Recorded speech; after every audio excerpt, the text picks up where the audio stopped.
Alright, looks like we are switched over.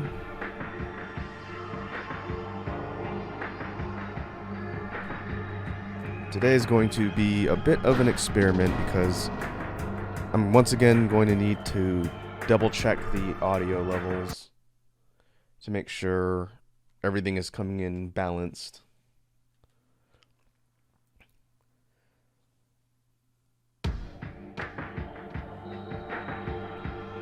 As people sort of jump on, I'll have to do some checks to make sure everything is coming in clearly. But as you can see from the background, the game I'm going to be playing through here, I wonder if I can... Okay, I wanted to just wait on the title screen, but I think if I let it sit idle for too long, it'll go into that sort of demo mode. That's okay. Since I haven't really done any sort of extended Let's Play stuff here on the YouTube channel, I did want to pick a game that I could spend some time playing through on stream as a sort of ongoing game. We'll let the demo thing kind of rock here. But I wanted to pick something that I could be playing long term and come back to and hopefully eventually beat. And because I never choose anything easy, I decided to choose Shin Megami Tensei III Nocturne.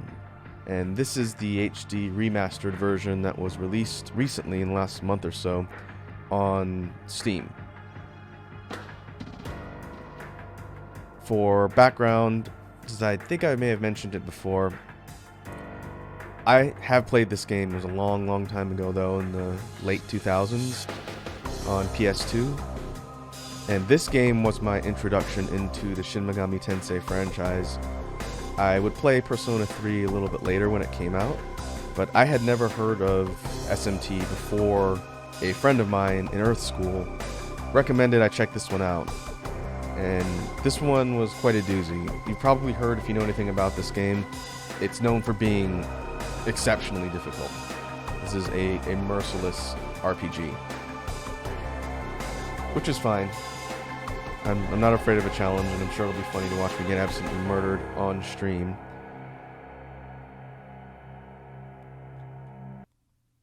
But this is technically considered one of the more old school SMT games now, but at the time it was, I think, the first mainline title to be on a then modern console for the PS2.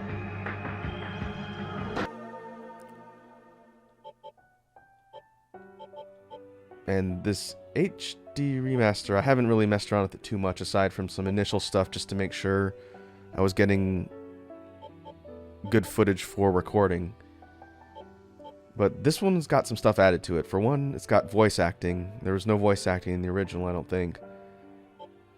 And it looks like there's some new content that they added to this version of the game too. So it's not going to be a one-for-one exact version that I played, and that's fine. We sort of a new experience, but I'm sure the difficulty is not going to change. So we'll go ahead and start a new game, jump in.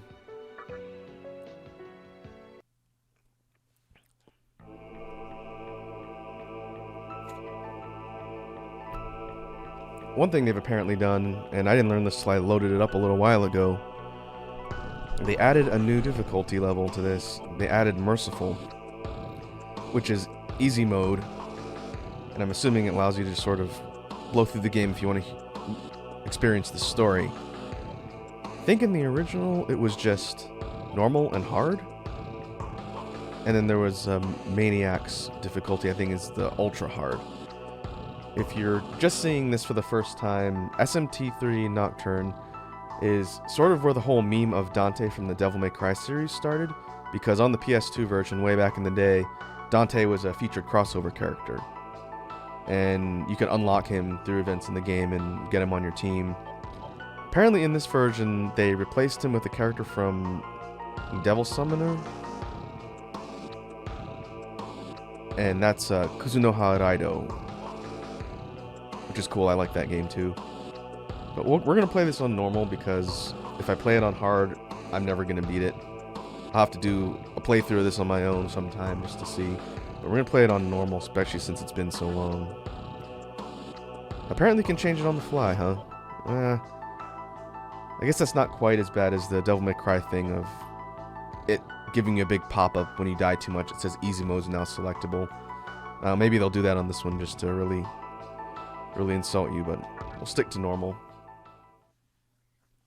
I think another reason why this one was so difficult back in the day was if you never played an SMT game, knowing the mechanics about how weaknesses and everything works is part of the difficulty.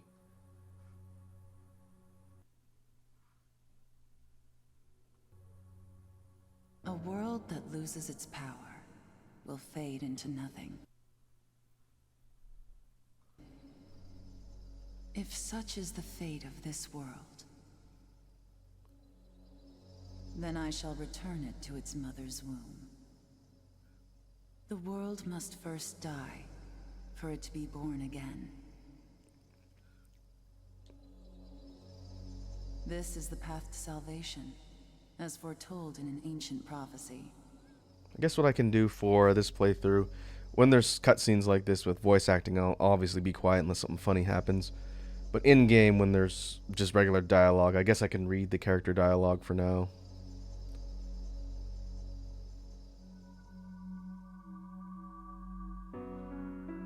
The world will fall for its sins, and everyone living will vanish. But I won't let you meet the same fate. I want to help you hold on to your life.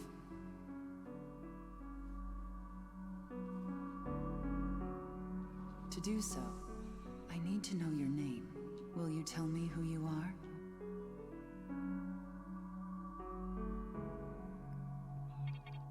Alright. We can enter a name for our quote-unquote main character. And I forget the actual canon name of the character since it's been so long. But we will stick with the canon for our purposes here.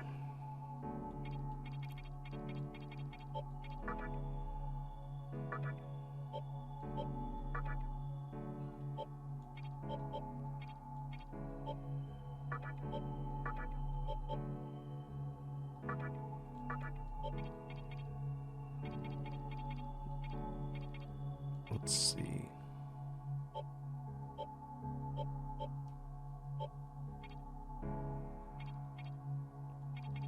I wonder why it's not letting me just go to the next field. I guess that works. Hopefully that doesn't put a huge amount of spaces after the last name. Oh, that's fine. It might look weird, but you know, whatever.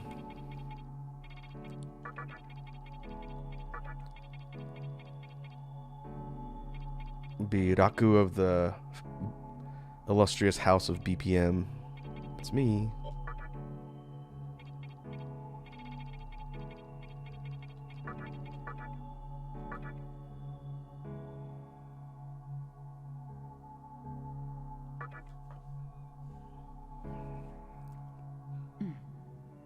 That's right. Okay, that's weird. I've never seen a name prompt force you to actually input through all the spaces like that. That's fine. As of now, your will to live shall sustain you. Believe in it and survive.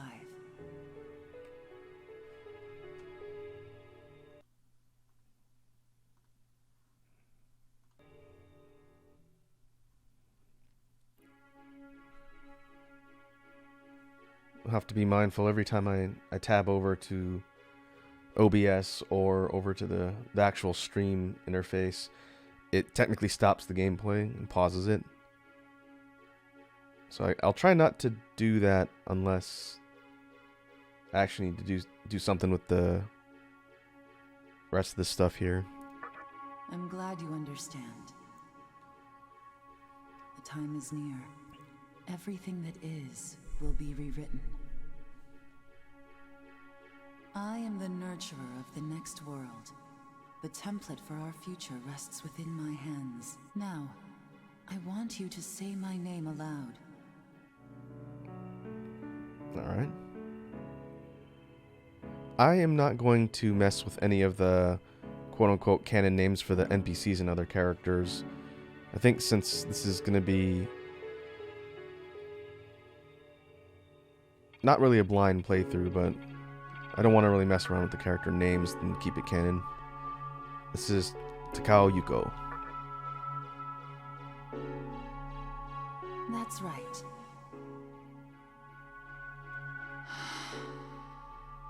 No, I won't shed another tear, not even at this world's end. Instead, I can invite you to the world that is to come. Hey, what's up, Edward? Welcome to the stream. Can you give me some feedback on the audio balance? Let me know how the background music, and especially since there's voice acting, how that's coming in over my mic. Go ahead. Wake up. The time.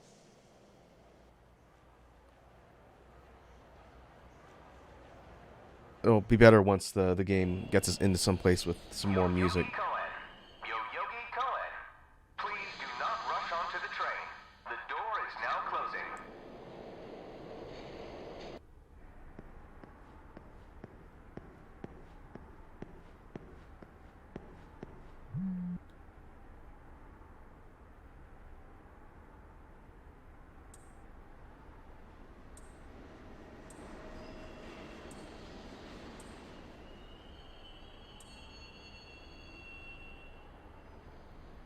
Okay, we're gonna leave all this information the same.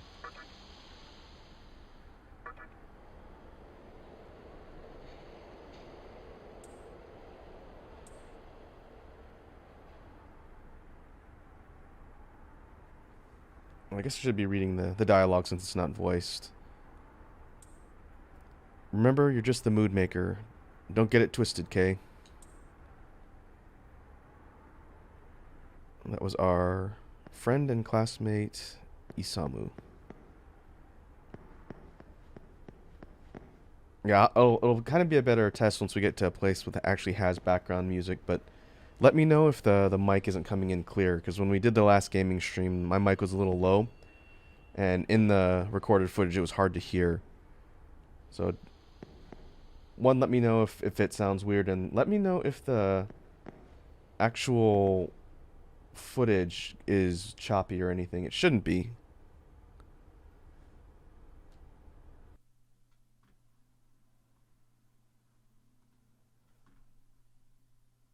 I think this game is running at locked 30, so the actual gameplay footage in the broadcast should be consistent too. Let me guess, you're here for Yoyogi Park? Ever since that incident went down, it's been one looky-loo after another. No one's here for the train. As you can probably tell, I've had a lot of time on my hands. You've heard the news, right? No. I guess I ought to inform you, there was a deadly riot at Yoyogi Park yesterday. If you want the gory details, go check the giant screen at Shibuya. Long story short, a couple folks lost their lives in that park. You could hear the sirens wailing all night long. Anyway, I didn't mean to talk your ear off. It's just nice to have some conversation once in a while.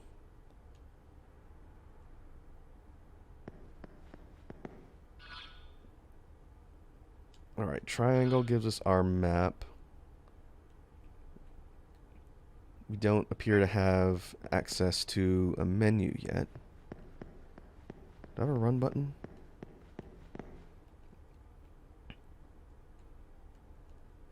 Doesn't look like it. L1, R1, pan the camera.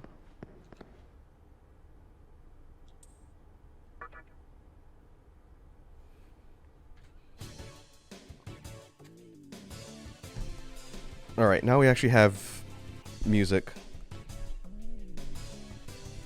So again, as we proceed, just let me know if I need to adjust anything with the gameplay audio versus the mic audio.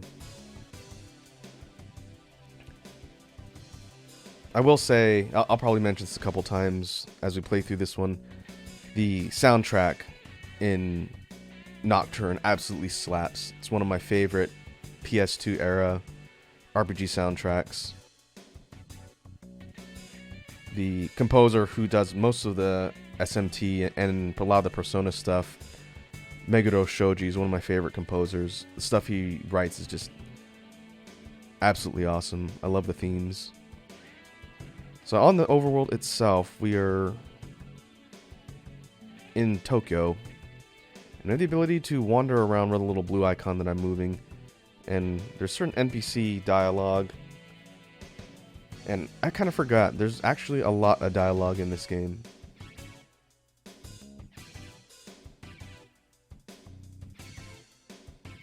Gets a little choppy when the scene transitions, but looks good otherwise. Huh. I wonder why it's doing that. My guess is, I'm going to tab out here and take a look at the stream diagnostics. My guess is it's possible it's locking me into SD stream quality. Let me see if I can see. I'm not broadcasting in OBS at low or standard definition, but I don't want it to be really choppy.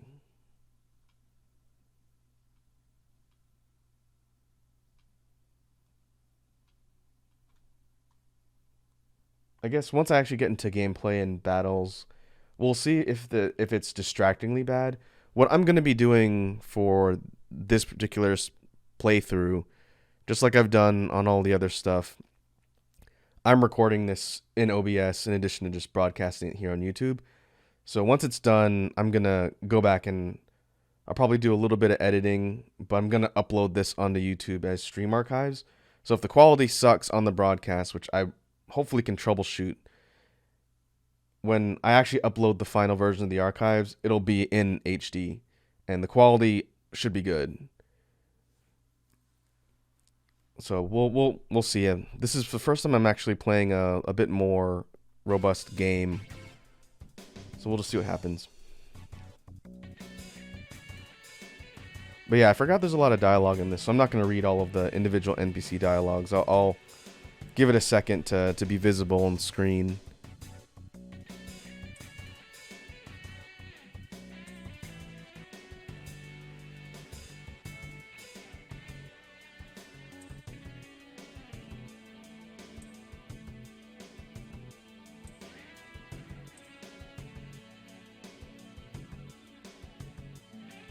We have a pretty big map of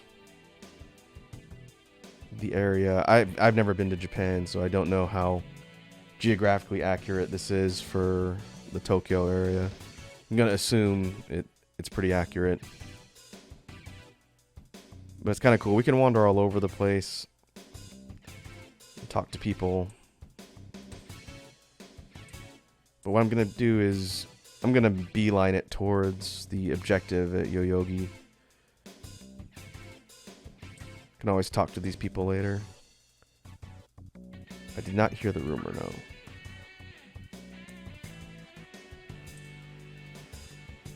no. Demon spawning in Tokyo. That definitely never happens in common stories told in Japan.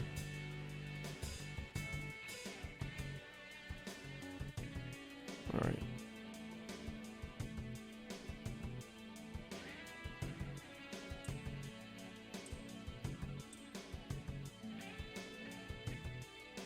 Okay, thanks, Edward. The sound balance is good, then I will take a note of the sound settings after I finish up the recording today, and that'll be consistent. Okay, here's Yoyogi Park. The red squares are actual enterable points of interest. Great.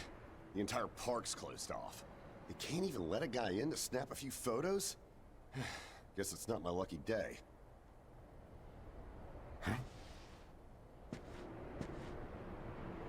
Nice shirt. You need something, kid?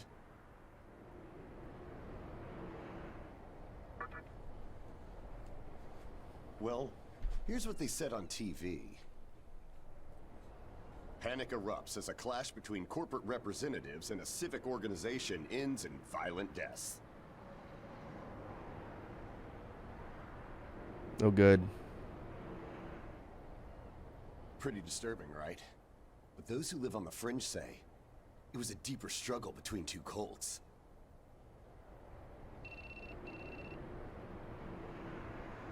It was the anime fans versus the gamers. I think that's your phone going off. Hey, are you there? Finally, I get a hold of you. What's taking you so long?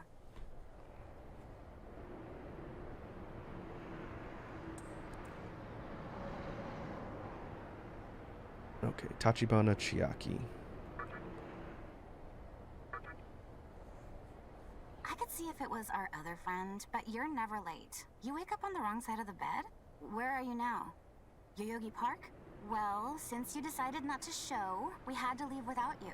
We're almost there now. So, yeah, would you mind coming straight to the hospital? You do know which hospital it is, right? Shinjuku Medical Center. Just go east from Shinjuku Station and keep going. You can't miss it. I guess this works out. I was planning to ask our teacher for career advice, so I'll just go ahead of you. Thanks. Keep in mind, I don't plan on staying too long. Okay? See you later. Hold up. You're on your way to Shinjuku Medical Center? That's also where I'm headed, oddly enough. This guy's voice sounds really familiar. I took a brief look at an overview of this game because I wanted to confirm whether or not the original had voice acting. And I did recognize some of the names on the list. I'll have to go take a look at that later. Why don't you hang on to this? It's a copy of our upcoming issue. I'm assuming you don't know what went down here. Then, you probably don't know what kind of place that hospital is either. The name's Hijiri, author of The Ring of Gaia and the Scripture of Moroku. Might want to give that a read.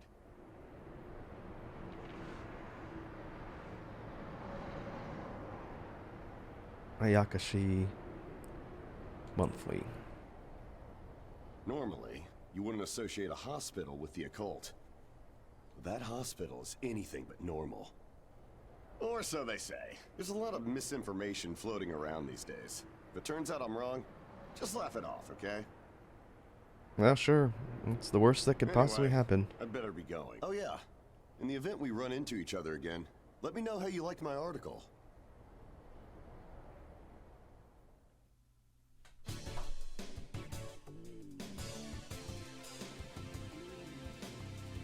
Alright, she said it was east.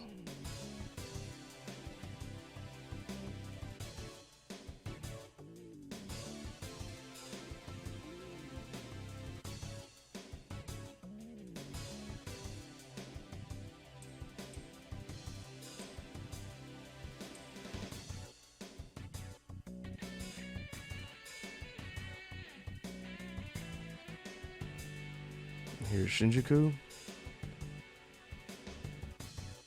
Medical Center. There's a note on the door. The entrance to the annex is closed. Please use the entrance to the main building.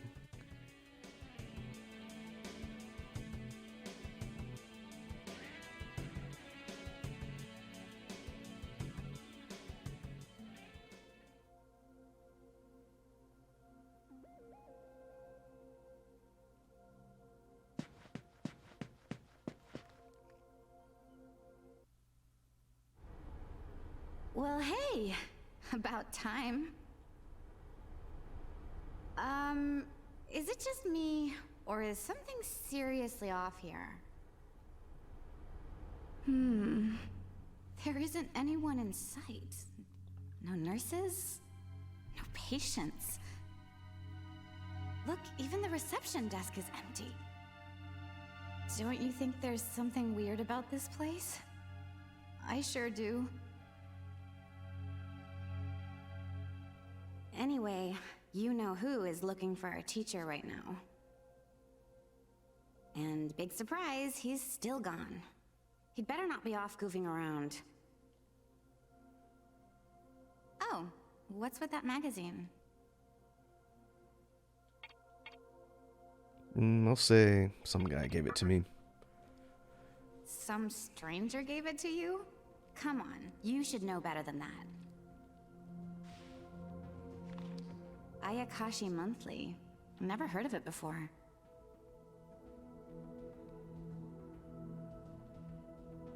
What? It's an occult magazine? Why would you bring something like that here?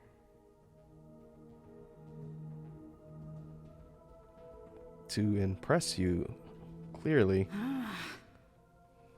Well, maybe it could help me kill some time. Anyway, can you go find that bonehead? If he can't find our teacher, then I don't want to be here another minute. You should be on the second floor, where the patients' rooms are. I'll be waiting down here. Oh, and leave the mag with me. Don't leave me hanging too long, okay? I forgot there's a decent amount of intro stuff before the game itself starts. Edward, I don't know if you've ever seen Nocturne before, but this is a very old school type of RPG, but it's not like a character-driven dating sim type game. It's a pretty traditional JRPG. It just has a bit of a slow start.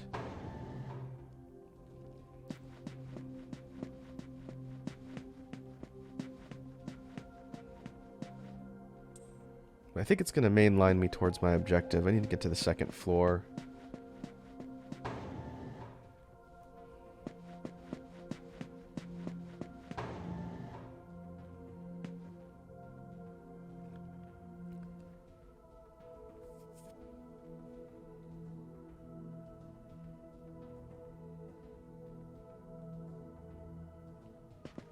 I think that's our guy.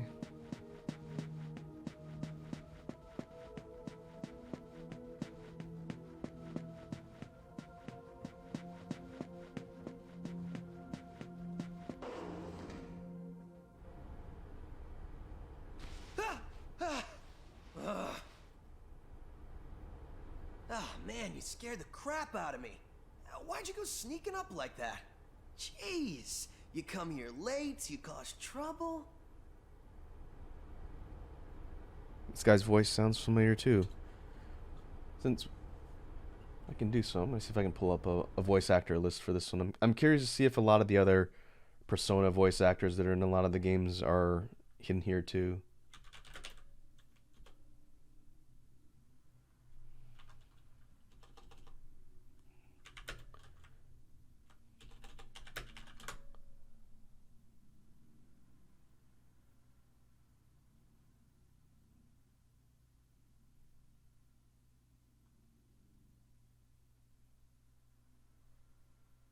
Let's see.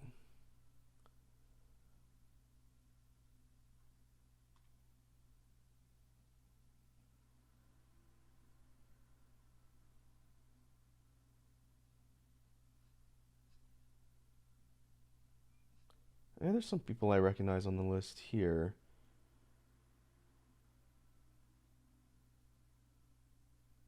A teacher's voiced by Laura Post. I know her from Skullgirls.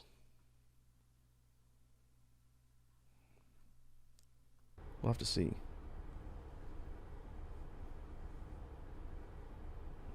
I see, Edward. Was that at SMT 2 on the Super Nintendo?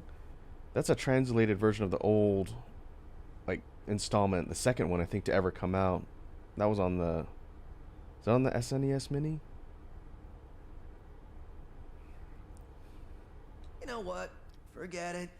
Not worth it.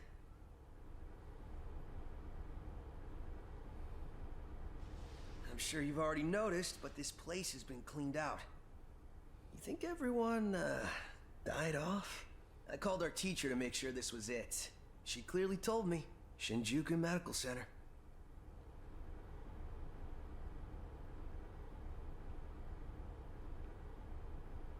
Yeah, just relax. Dude, how are you not freaking out? I'm getting some super negative vibes right now. I've already checked out everywhere she might be. I'm running out of places to look. Think we should just call it? Alright, I'm gonna head back down and check out how our other lady's doing. I bet she's all pissed because I've been gone so long. It ain't easy pleasing a princess.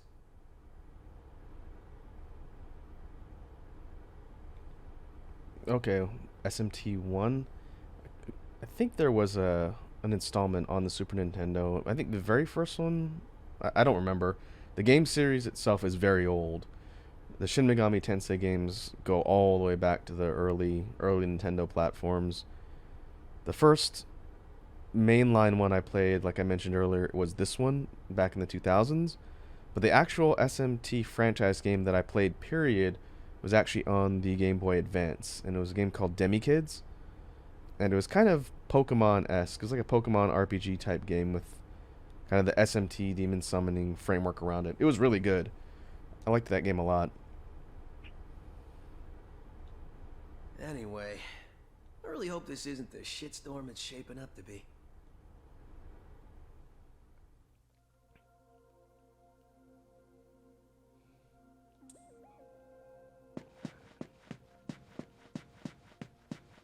Alright. Guess we will head back down.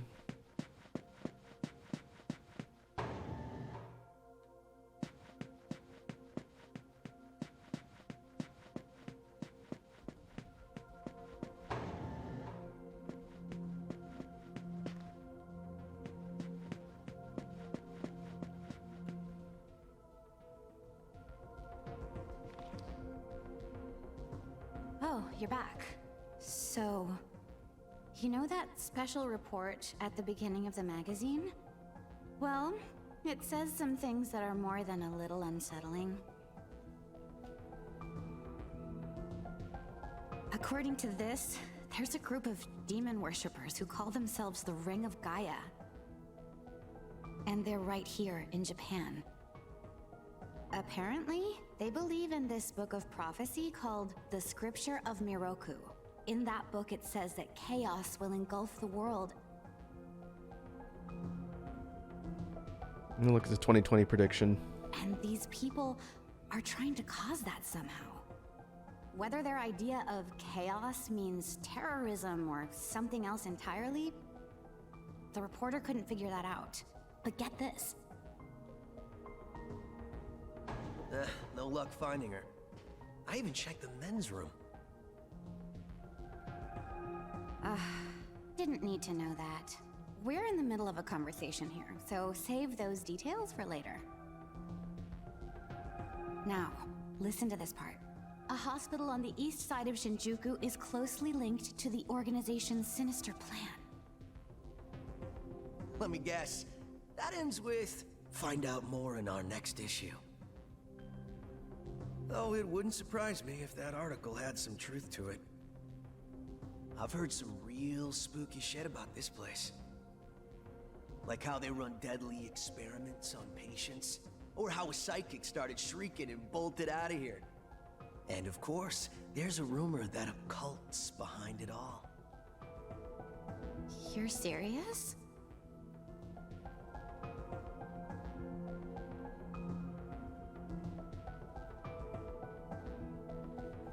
Well, that's cool, Edward. I do not know a lot about the old installments in the SMT franchise. I do know that, again, it's been around a long time, but they've had offshoot stuff that's been going here or there. And there's even the original Persona series, which I think Persona 1 was PlayStation 1. Don't quote me on that, because I know that game's been out for a while. But they also had a spin-off game that was on the Virtual Boy of all things, and that was Jack Bros. It was a kind of puzzle game with the different Jack characters like Jack Frost and whatnot. But it was on the Virtual Boy, so nobody played it. Since Nocturne came out and Persona sort of took off, they had a lot of additional games that would come out on different systems. The Devil Survivor series is also really good. If I can find a way to emulate that, that might be a good one to play on here sometime. I never knew any of that. Maybe we really shouldn't have come here. I almost feel stupid for buying into some bizarre tabloid, but it does get one thing right. How creepy this hospital is. Mm-hmm. We really need to find her, don't we? Just noticed the giant skull buckle this guy's wearing. And looks like a bead necklace. A bead necklace and a big belt buckle, huh? Okay, we search this place top to bottom one last time. If nothing pops up, we assume nothing's wrong, and we split. By the way, looks like you can reach the annex from the second floor. I'll go take a look up there. Whereas you have the honor of searching the basement.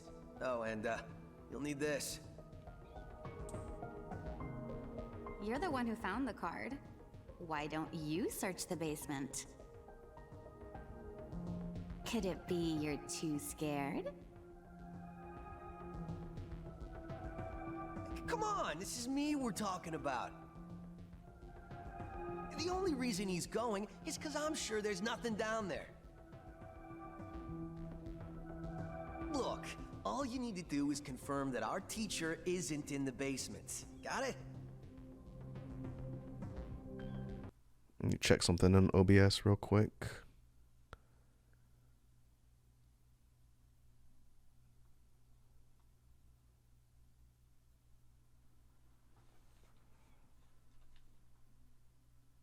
Alright, wasn't quite centered. After all, saving the day is my job. Should things take a turn for the worse, just run like hell, okay? I can't believe him sometimes. Anyway, let's focus on finding our teacher. No matter what, we have to make sure she's safe.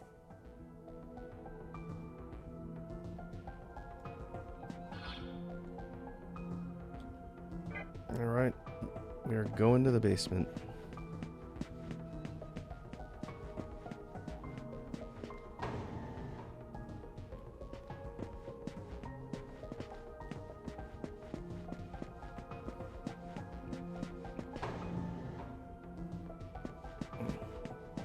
That only goes up.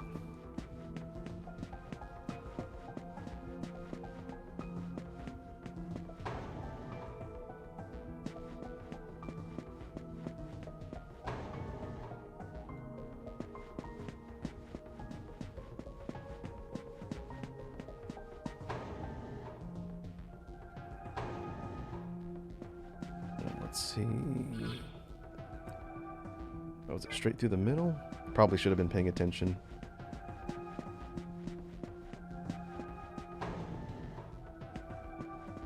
This is the elevator.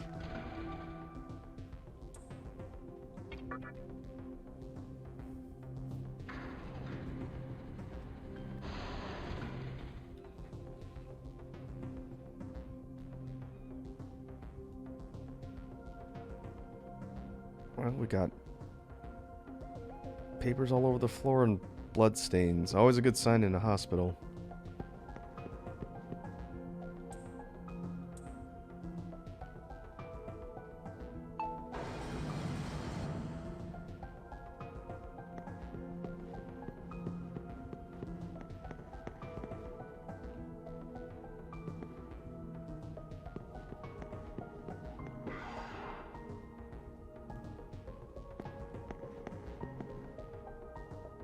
And this appears to be an operating table inside some sort of runic circle. A bunch of occult objects everywhere, and blood, as you would find in most hospitals.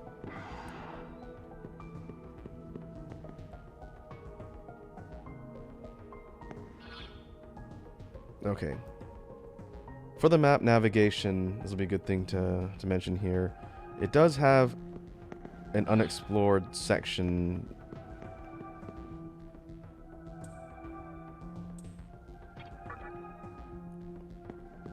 It'll allow you to sort of map things out in places you haven't been yet. And for story or critical events, usually the game will warn you before you go somewhere. We do want to be a little bit thorough and kind of explore around before we cut to the actual events.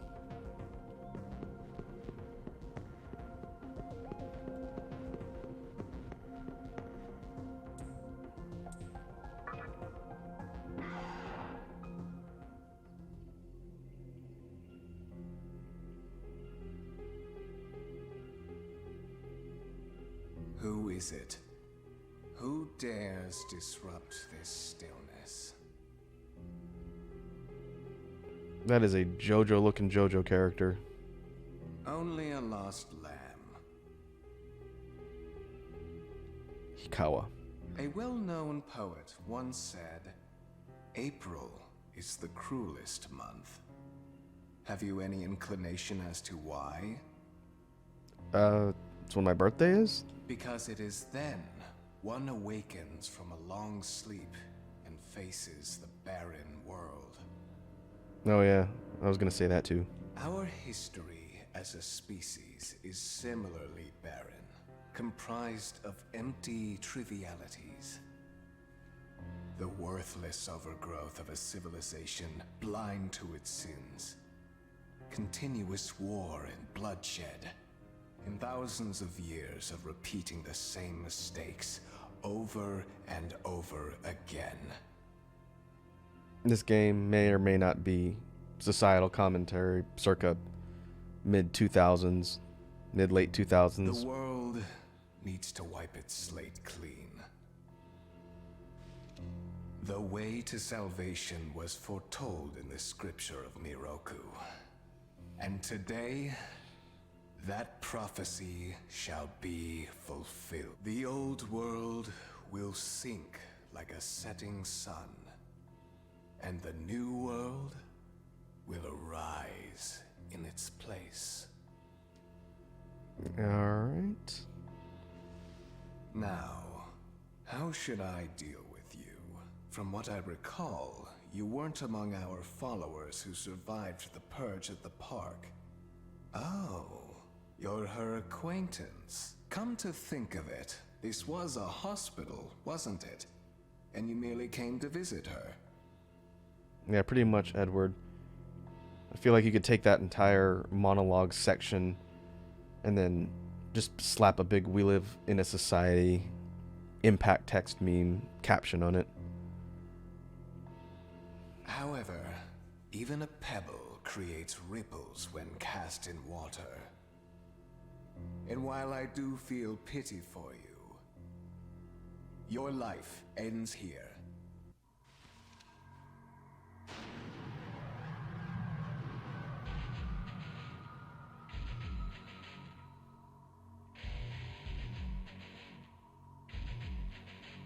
Do Oh, hey. not be afraid. I know that character. That's Baphomet. He shows up in the Berserk manga in a really famous scene. All the inhabitants of this world will follow before long. Your time has just come a bit sooner. That's all.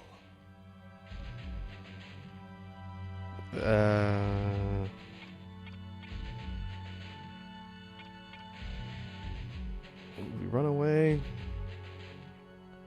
or we die like a man. You fool. No one can overcome their fate. Stop!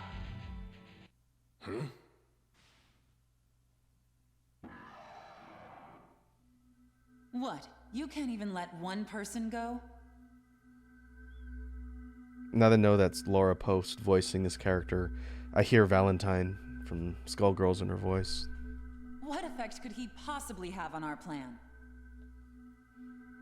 However insignificant he is, I am not a man of exceptions. You know this. Fine. If you don't spare him, then consider our partnership over.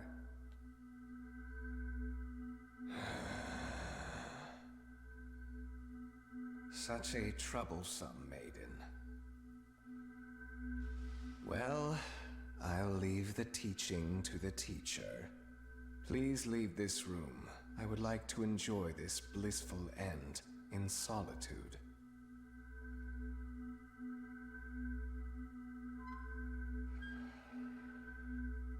I'll be waiting on the roof. We'll have a good view of the city from there. Come, see it with your own eyes.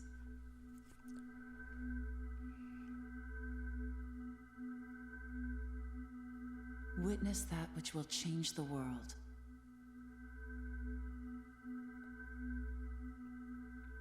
So we're not going to talk about the fact that that guy summoned a demon? No? Alright. It's another day in Japan.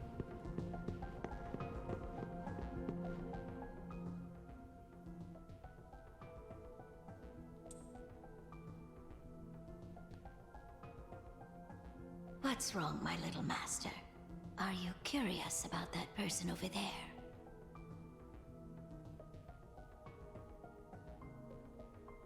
Oh, is that so? My. But right now, we have other matters to attend to.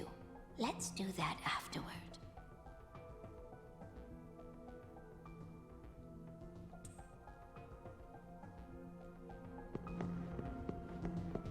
That's ominous.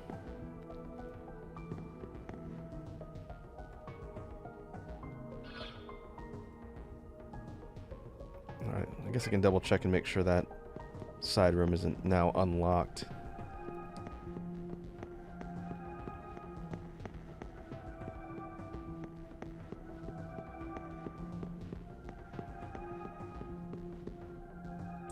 Nope.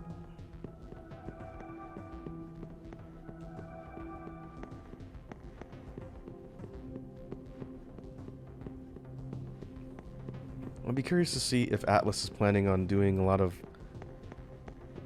these types of HD remasters of their older RPGs. If they end up doing HD remasters of things like Devil Summoner or Digital Devil Saga, I would definitely pick those up and play them if they release them on Steam. Those are good games. I never beat the second Digital Devil Saga back in the day.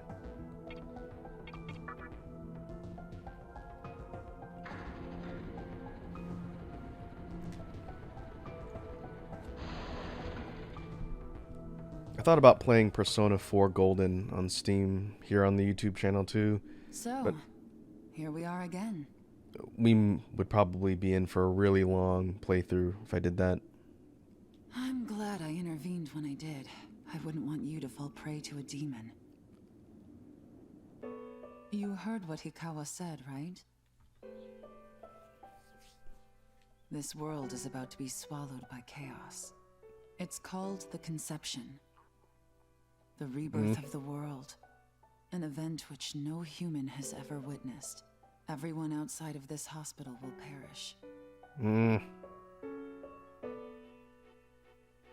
I doubt anyone would approve of such a terrible thing.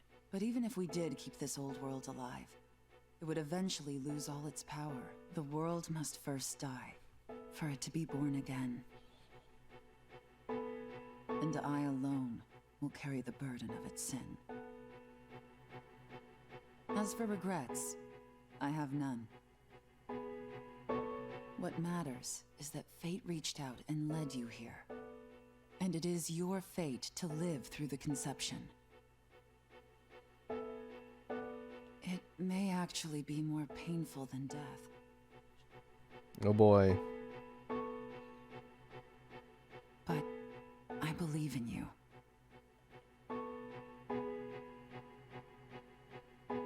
Please. Come find me when it's done.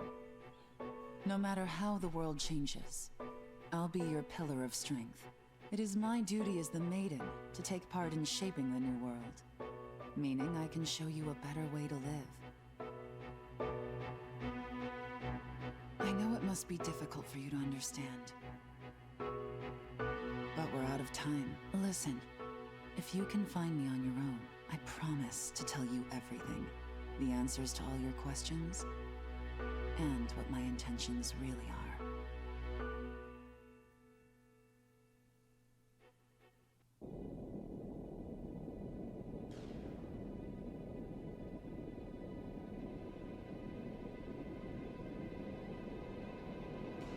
So you're telling me a massive catastrophic event is going to destroy Japan and the rest of the world. It must be Tuesday.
Who would enter my world?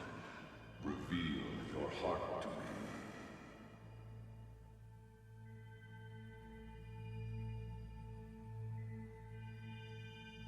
You have nothing stirring within you, not even a hint of reason.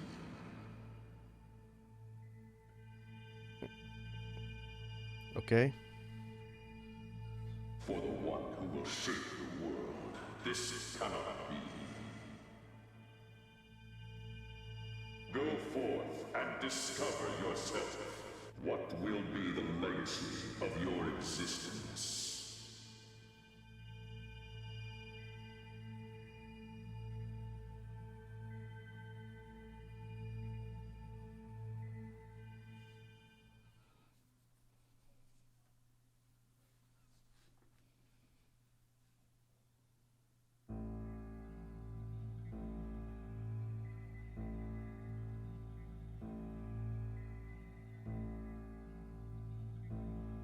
Do not be afraid. My little master has taken an interest in you. I don't know, that sounds a little bit suspicious. Pitiful human though you are, he wishes to grant you a gift. It is vital that you receive it, and I'm afraid you have no choice. Please try not to struggle. It will only hurt for an instant. I need an adult.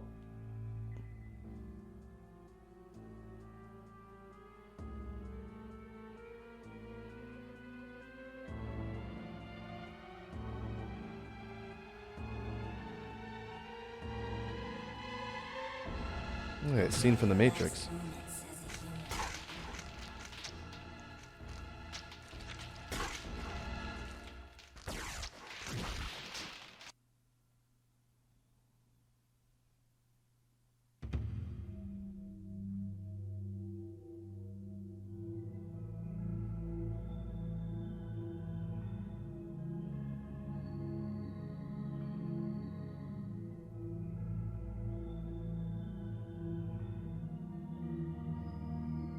Magatama is the essence of demonic power.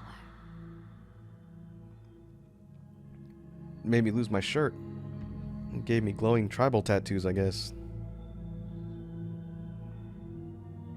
And With it, you have joined the ranks a Wi-Fi of router demons. antenna on my neck.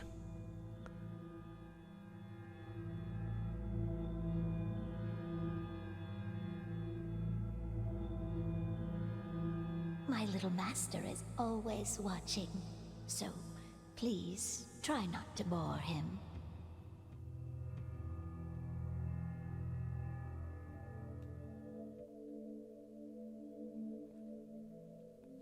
Obtained the Magatama Marogare.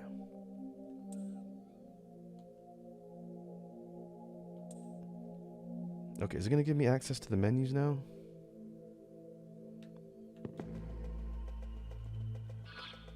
Square.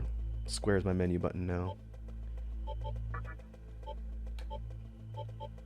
So from what I remember, the Magatama system are these things that you collect that change your character attributes, like your stats and your resistances to different spells. So it's kind of like a customization option as you sort of swap in your stats on the fly. Again, it's been a long time since I played this, so I'm gonna basically have to learn everything from the ground up.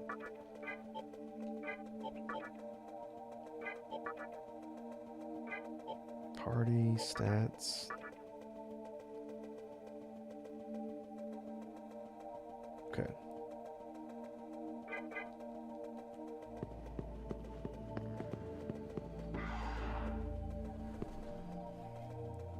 Still in the hospital post-apocalyptic event or whatever that was.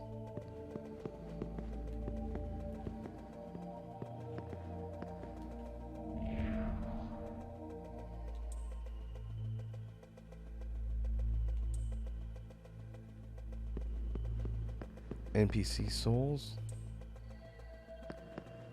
Oh, I'm back down in the basement.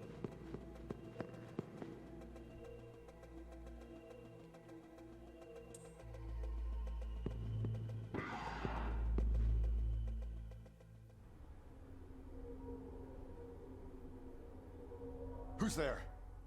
No, it's Judy again. Wait. Aren't you that kid I met at the park? What in God's name happened to you?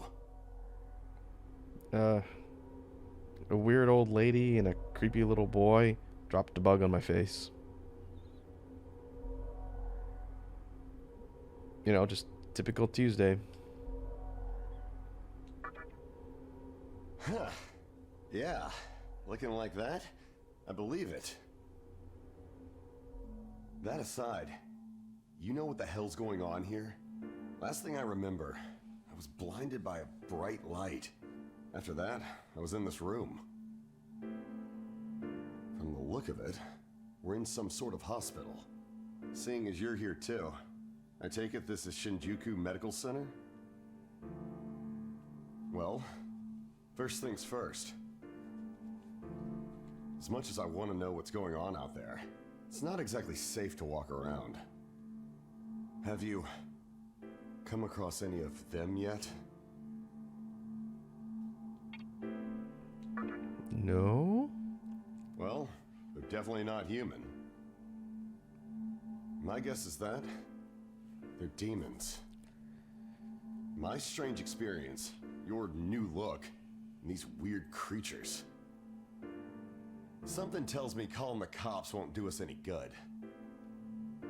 But damn, if my hunch is right, there's an actual explanation for all this. Though I'd rather not believe it. This is Shinjuku Medical Center. I can't just rule it out. The conception may have occurred for real. You know, I've seen a barrel like this before.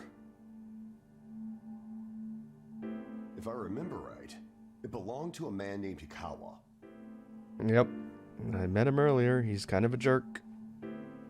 Tried to kill me. With a horse. He's gotta be behind this somehow. Just standing here talking won't do us any good. Listen, if you're strong enough to fight, could you gather some information while you're at it? I tried talking to what looked like a ghost, but I didn't have much luck. What's happened to the world? And is there anyone else out there? We can only find the answers by finding other people. I wish I could do it myself, but I doubt I'd last long against a demon. Besides, I imagine studying this thing has its own merits. So for now, I'll leave it to you.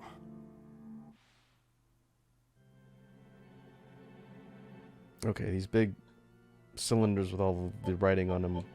Those are save points. almost an hour to get to the actual start of the game. We'll see if we can get through some of the initial stuff and take a look at some of the combat and other mechanics for the stream today. I kind of forgot this game. It takes a little while to get going. First things first, try and make it outside. Alive.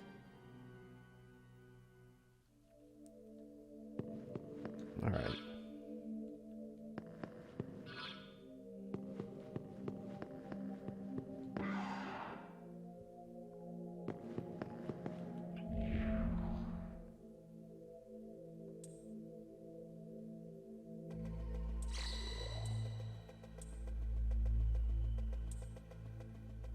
Alright, healing room. Must be what the little circle symbol means.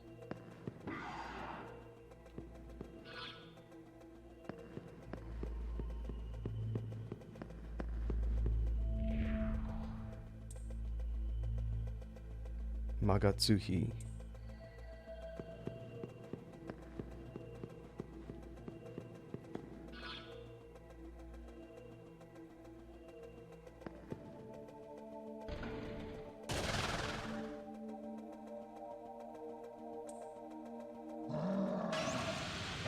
Alright, finally got actual combat.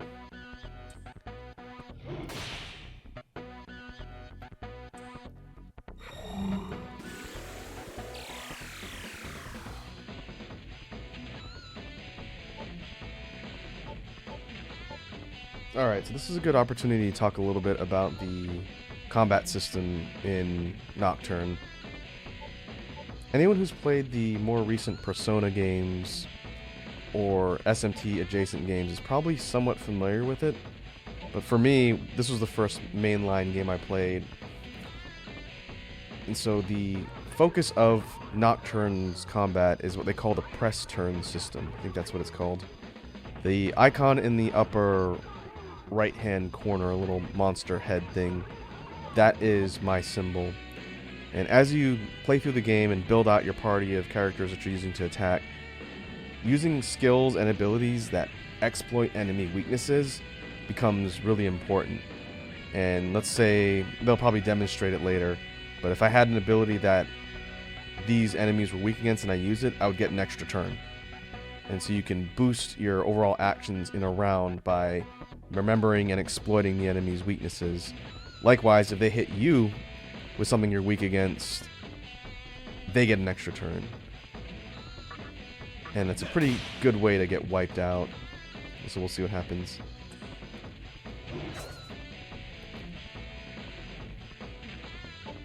I think critical hits will also give you an extra turn. But I probably have a low crit rate since I don't have any abilities on. Yeah. When you get a press turn boost, the icon will flash. That means you've gotten an extra turn.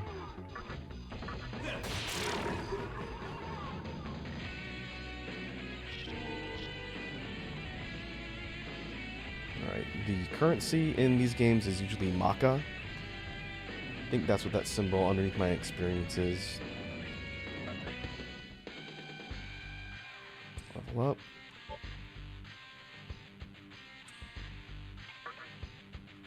Alright, as I gain levels, I get the ability to allocate stat points wherever I see fit, depending on how I want to do builds.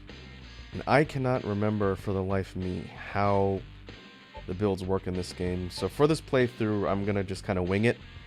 This won't really be a min-max playthrough, at least when it comes to stat builds. I'm going to probably go strength and vitality, which is damage and hit points, I believe.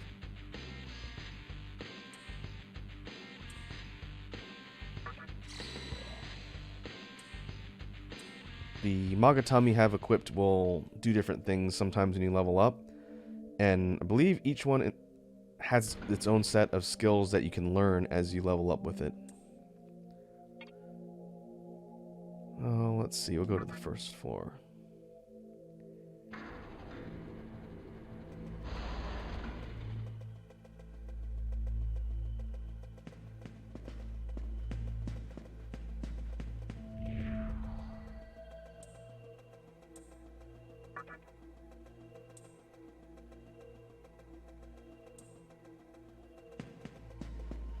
Okay. Cannot get out via the main exit.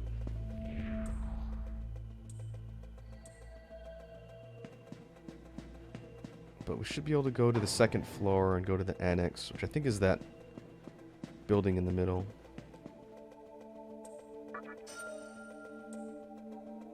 And we can check and see if all these other doors are open now too.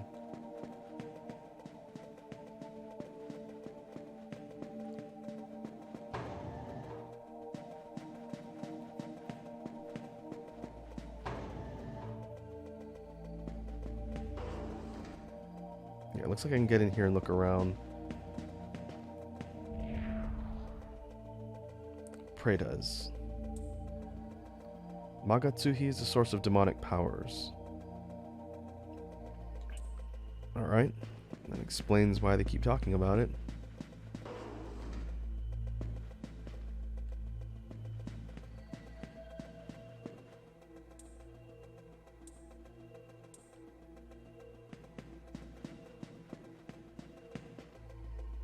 Stairwell.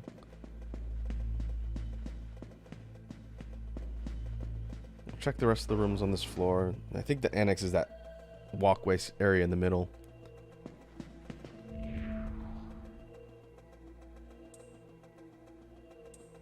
Oh, and I need an annex gate pass.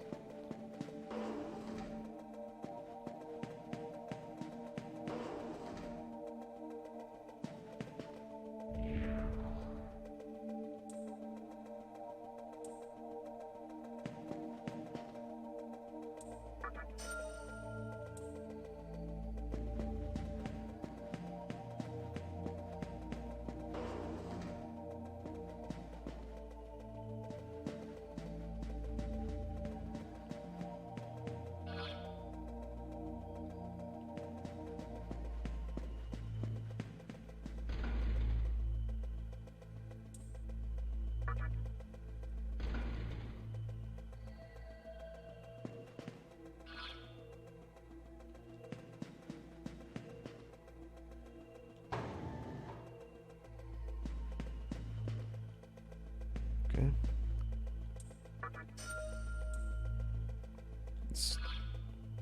I guess I never checked here before.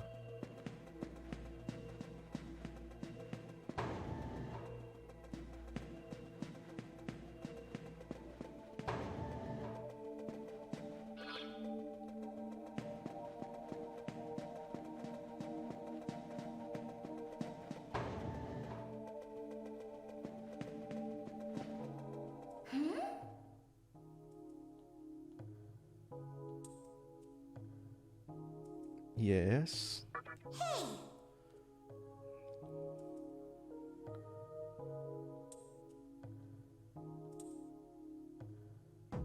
Yoyogi Park.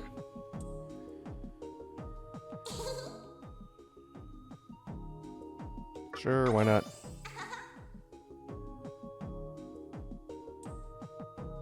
Nice to meet you.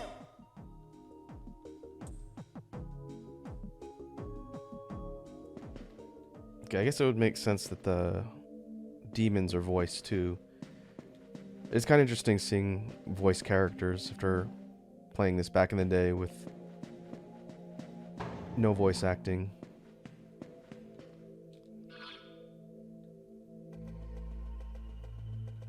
Alright, one of these locked doors should have what I'm looking for. I'm just gonna check the far one at the very end.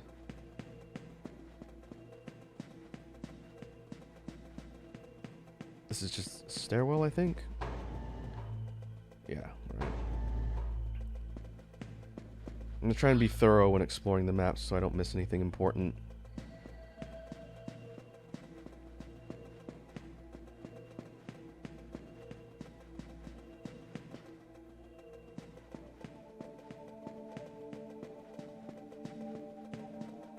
What was that, Edward? Does that stand for something?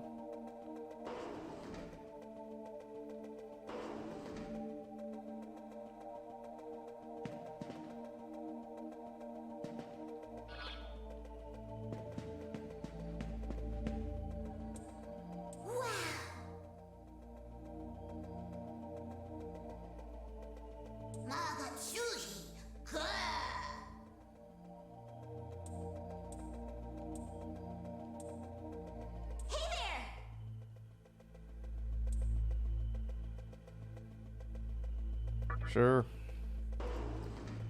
Probably should have taken a look at the party screen. We'll do that after this particular encounter.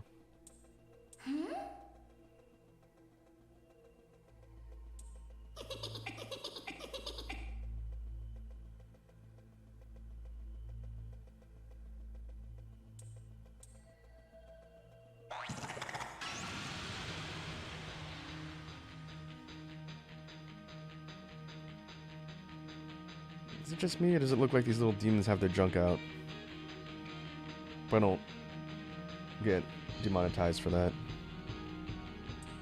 Well, I'm not monetized anyway, so I guess it doesn't matter.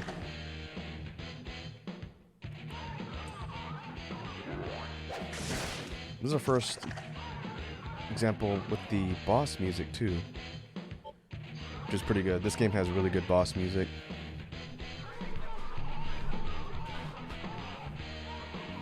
Alright, let's see what we got. Don't have any other skills, so we can attack.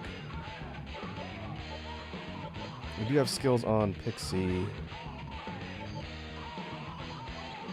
Now this game has an extension of the spell system that's in all of the other SMT and or Persona games. I think it has one extra element though. And we'll sort of explain that as we run into it in the playthrough. Zeo is electric or lightning damage.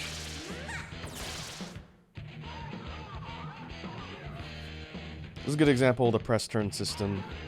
Because I attacked with an elemental weakness, I get an extra turn. And I can use that to try and drop one of these.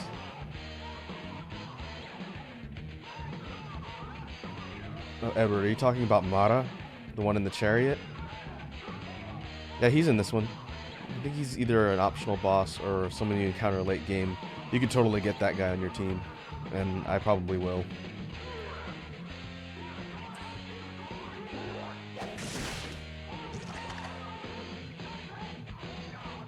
I know if I have the chance to get a giant demonic peepee in a chariot as one of my party members, I will definitely do it because it's funny.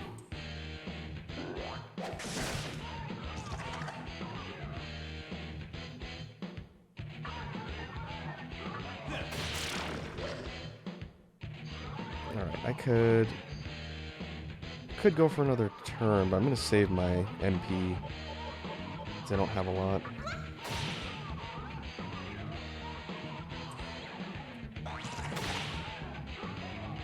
She can also heal. That's what Dia does.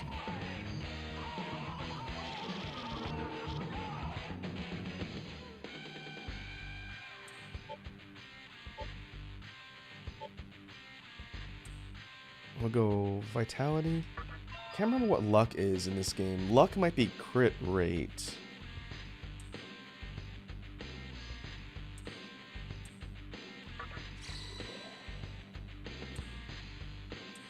Okay, full recovery, that's good.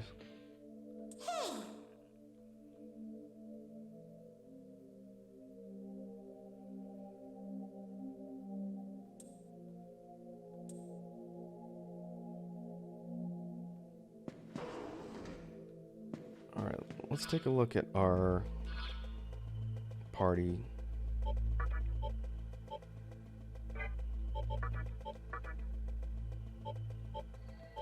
So I picked up an ability, Lunge. Can I look at it in skills? Will that tell me what it does? Low physical damage to one foe. Okay.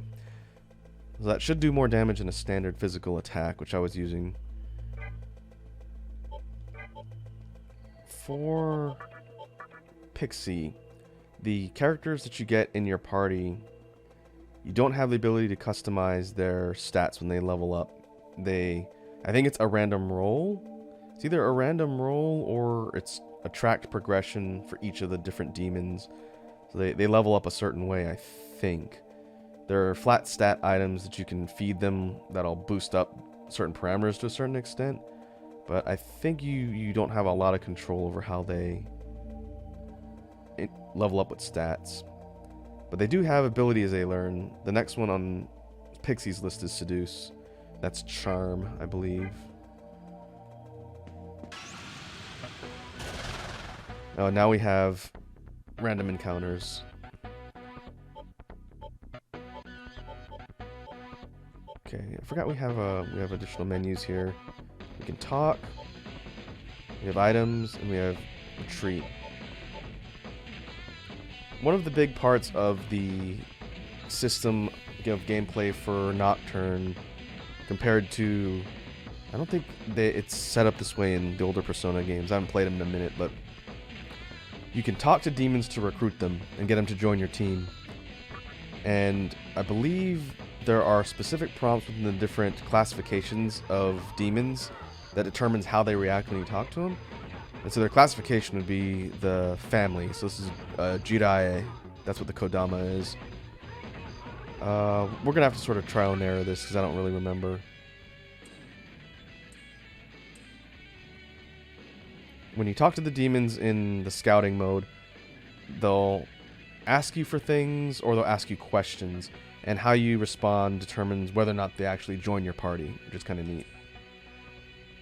Alright, you can drain my strength. That's HP.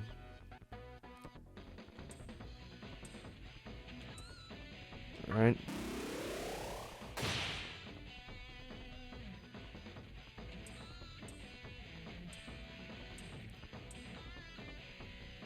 Pretty sure if I say no, that will cause the enemy to back out.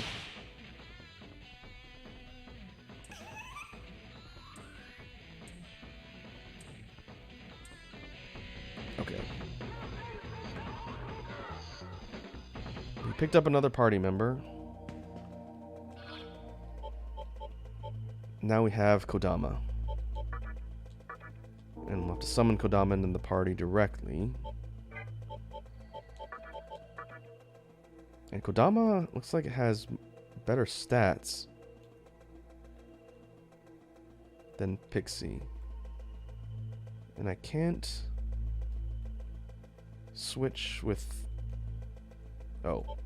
Click sticks. Oh, did it?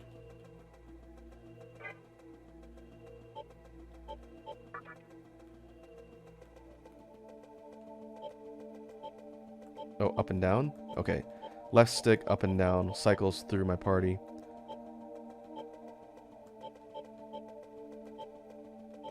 So, Kodama is a bit more rounded in stats than Pixie. Pixie's got higher magic and higher luck.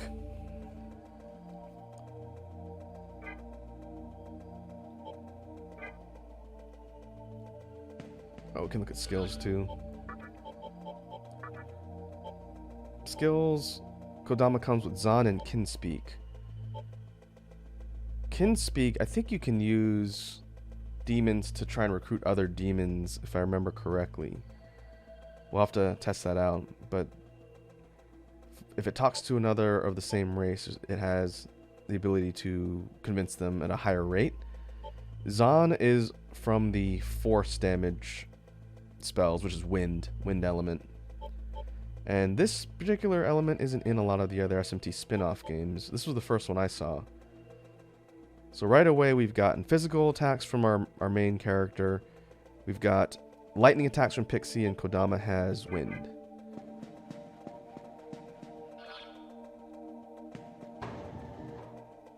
So as we proceed, part of the challenge, because I've never done this in a Let's Play format before, but part of the challenge is going to be memorizing all of the demon elemental weaknesses. And I am sure I'm going to forget, and it's going to get me murdered, because that's what happens.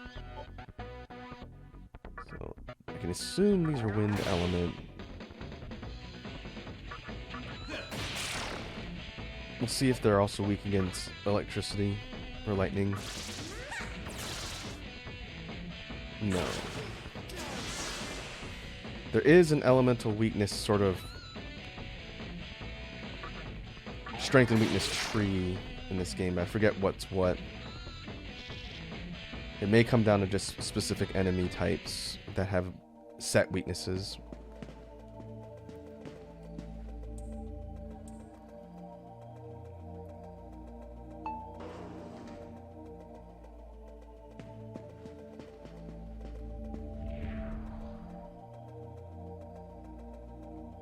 a demon way stronger than you up ahead in the annex. Alright.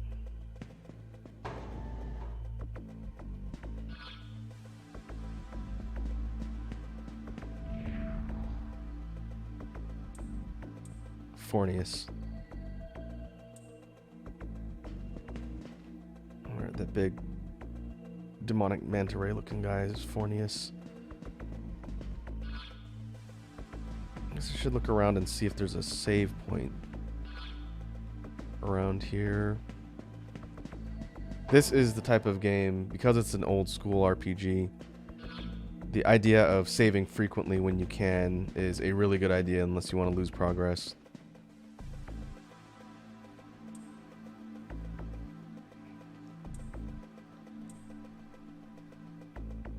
What future do you desire? A bright future, a dark future?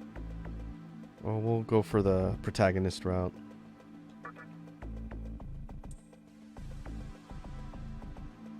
Okay, know your enemies and use attacks that they are weak against. This is a hint to the combat system.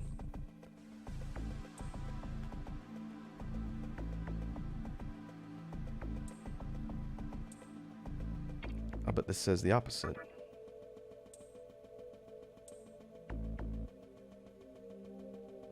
Alright, so this is important too, and I'm sure I'll demonstrate this when we get further on and I do stupid things. Sometimes when you attack an enemy with a skill or ability that they're strong against, instead of it just not doing a lot of damage, sometimes it'll be nullified, reflected, or drained. If it's nullified, it does no damage, and I believe they get an extra turn. If it's reflected, it bounces back and hits you, and I think they get an extra turn. And if it's drained, it heals them, and I think they get an extra turn. So hitting enemy strengths or using the wrong skills is a real big penalty, and it can screw you over pretty well if you're not careful. Yeah.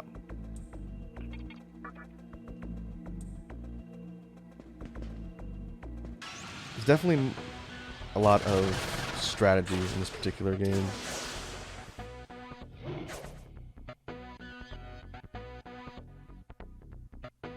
Alright, I wonder if the will-o-wisps are weak against wind too.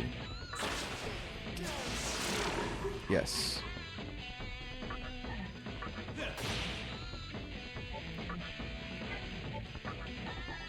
They're weak against lightning and wind.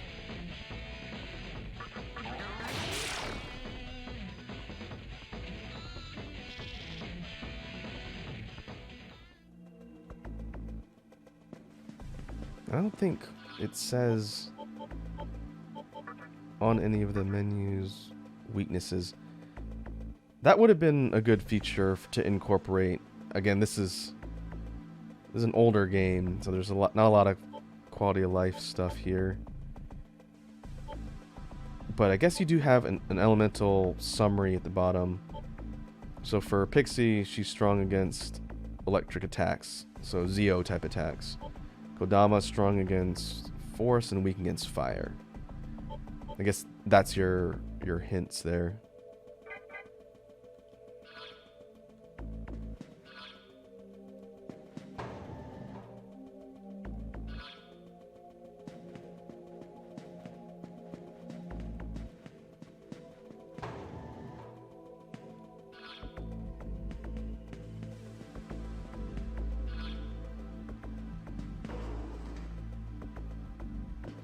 Is that a Shisa?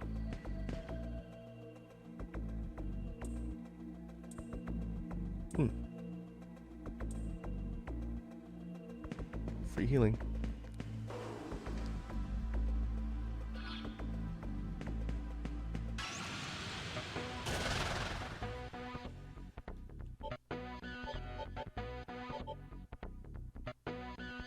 Alright, I'm gonna try and recruit a Preda. At this point, just having more party members can't hurt. Try passing.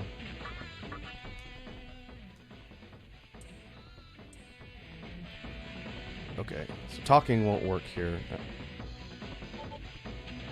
In that case, we're just gonna attack. And missing costs you a turn too.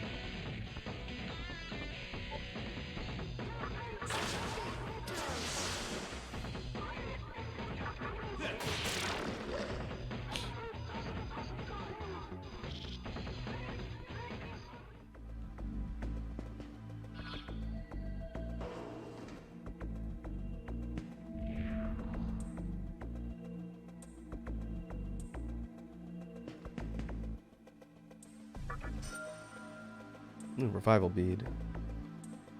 That can bring back KO'd allies, I believe.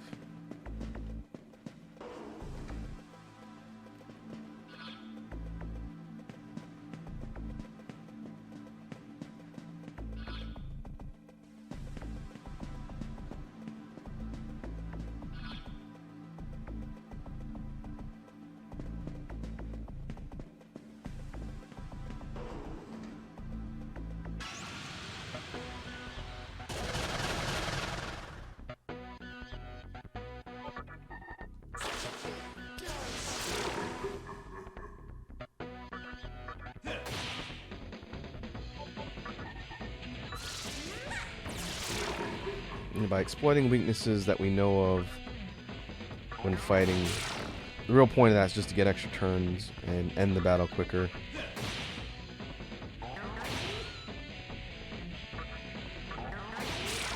There is ability to use auto, but unless your party is considerably stronger than the enemies in the surrounding area, it's generally not a good idea to do auto, because if you screw up, you'll die really quickly.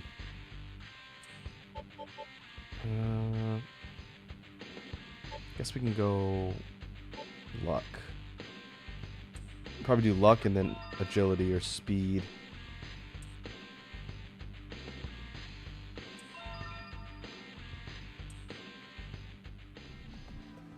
We got seduce.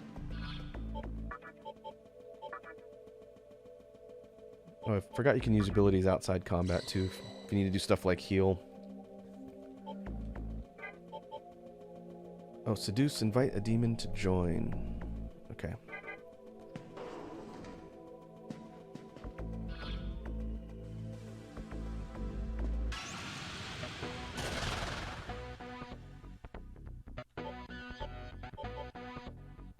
Is that might not be an active ability, and that might be something that just happens. You can see later. Alright, if I wanted to try and figure out an enemy's weaknesses, I can use Analyze.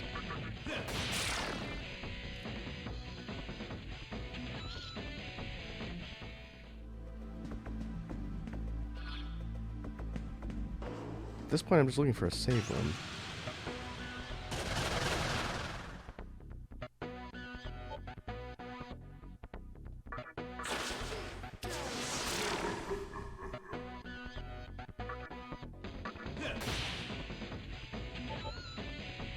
Gonna probably, if I can't find a save room, then it's gonna suck if I run out of magic. Should probably conserve it for now.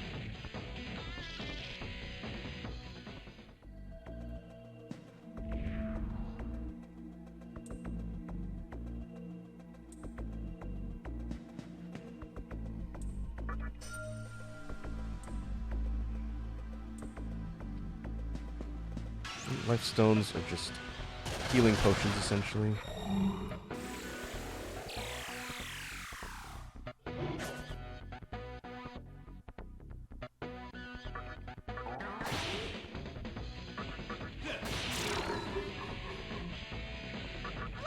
I'm gonna spam attack for a little bit, since I don't want to burn all my magic. Like, I may have used up a little too much, but we'll see if I get a chance to heal.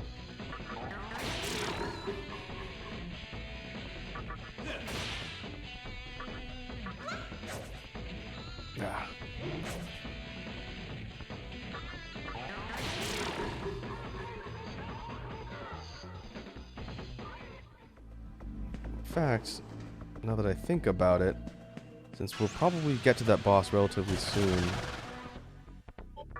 I'm gonna backtrack to the lower part in the basement, since I know there's a save point there and there's a heal room. So because I have a larger party, I'm gonna do that. That way, if I don't get a save point between now and the boss, and I die, I don't lose all the progress we've made so far.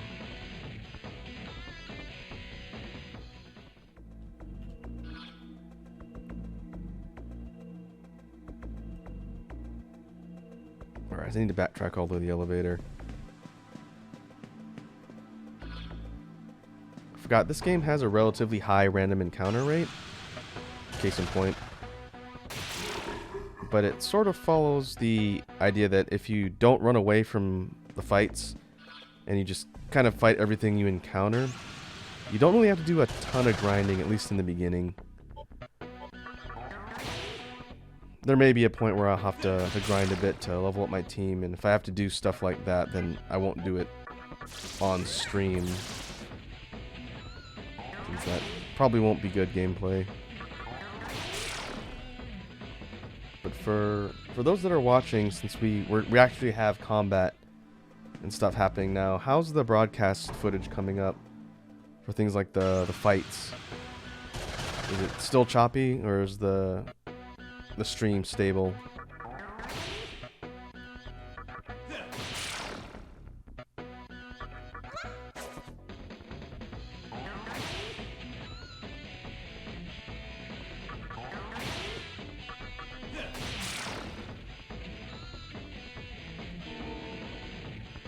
If the stream is choppy, I can try upping the bitrate on the broadcast next time and see if that makes a difference.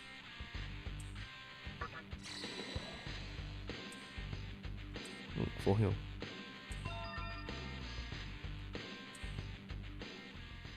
And heal spell on Kodama. That's good.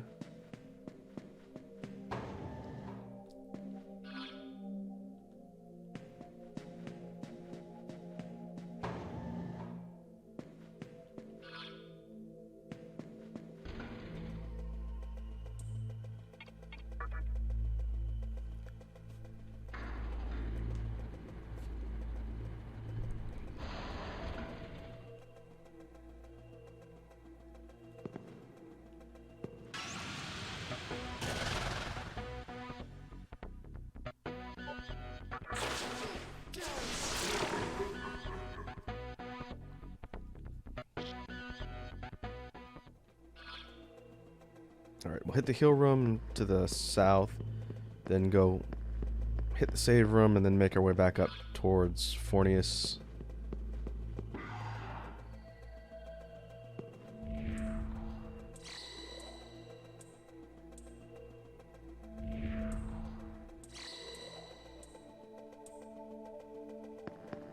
Okay, thanks, Edward. Hopefully it'll stay consistent. Again, it's not going to matter too much after the stream, but I would like for the quality on stream to be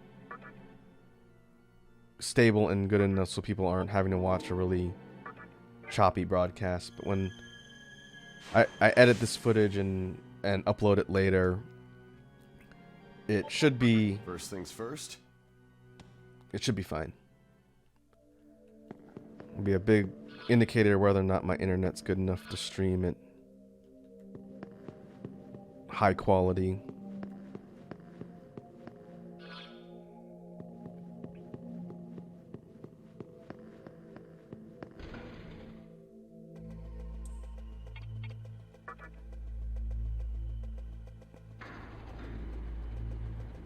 I guess I'm trying to look at the roof while we're here at the elevators to see if there's anything to do up there, since we know the boss fight is going to be in the second floor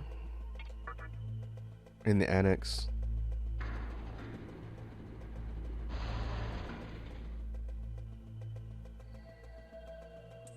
Okay, nothing on the roof.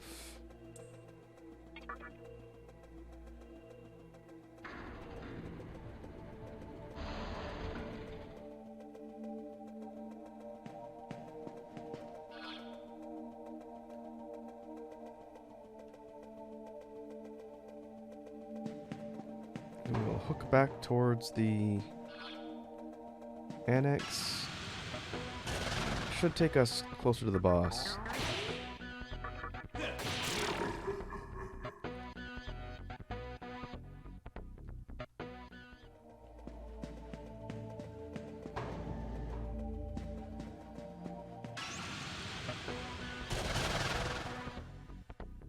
If you look at the upper left corner, yeah, the circular symbol looks like a moon. It says half. That's the phases of the moon itself. And from what I remember, different enemies behave differently in the different cycles of the moon. Things sort of change with the gameplay. I think there's some that you can only recruit when it's in a certain phase. Stuff like that.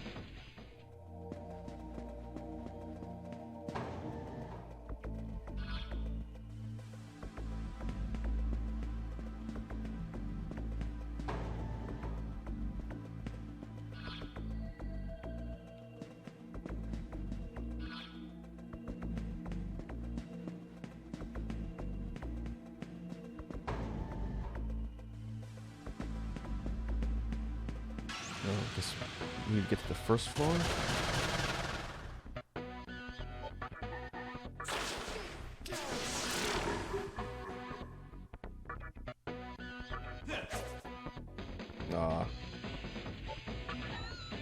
That's two press turn icons for a whiff.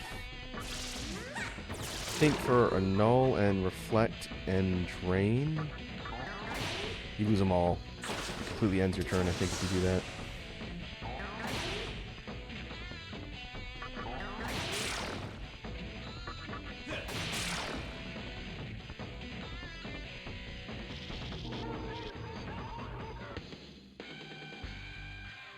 Okay, speed up. Rakunda.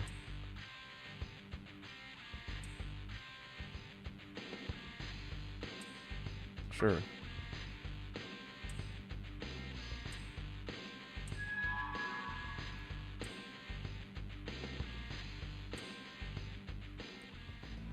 Oh, is there an evolution mechanic in this? I think there might be.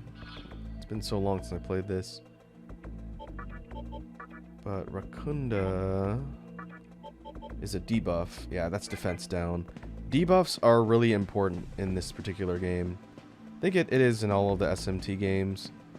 But in this one specifically, and even on bosses, which in a lot of RPGs, usually you don't use a lot of debuff spells on bosses.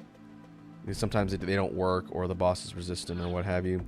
But in this particular game, from what I remember, hitting bosses with debuffs is actually really important.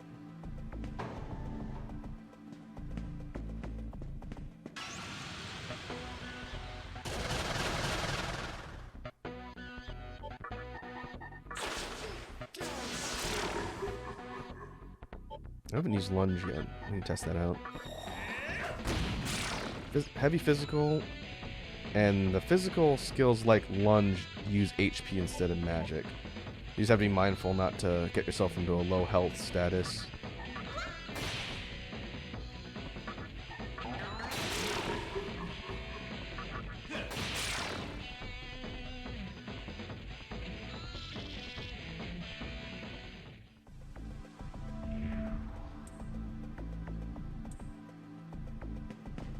Okay.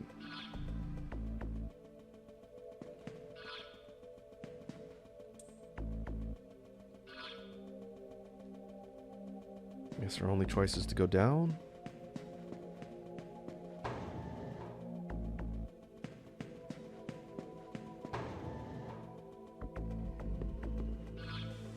This is a different section of the... Oh, is this going to loop around? I think this might loop around. Well, if that's the case, we're going to save again while we're here.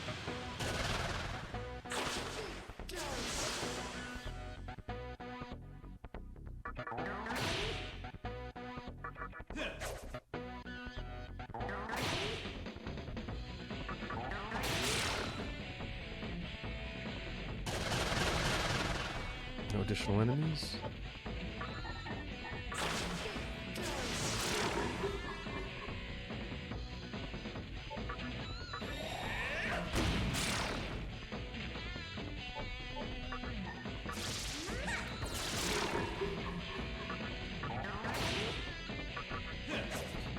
Aw.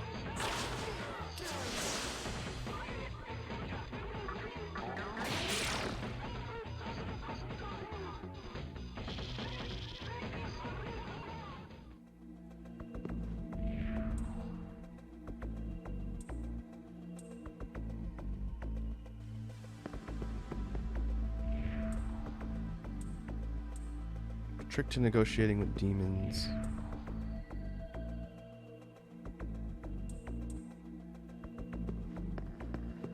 Oh, I think that's another another aspect of the negotiation system. I think if you have a specific demon in mind, your odds are better if you take out all of its friends, because I think the friends will interfere. So if you know you want to scout one, you take out all the other ones first, and then you try and talk to them.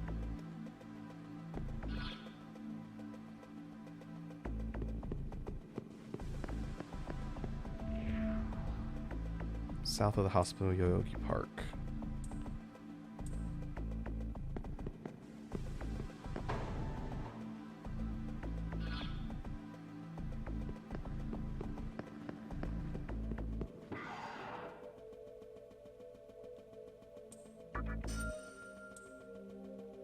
Bead. Beads are full health recovery items, I think.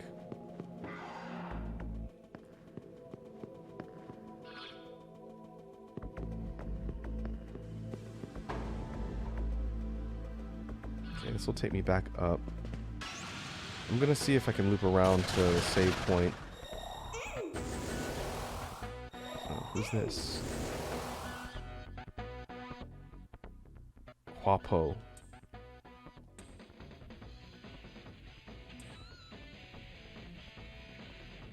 Waste of time to discover who you are. Alright, this is going to be the trial and error aspect. Since we've never encountered this particular type of demon, we don't know how to answer. We'll say, yeah. Okay, that was the wrong answer.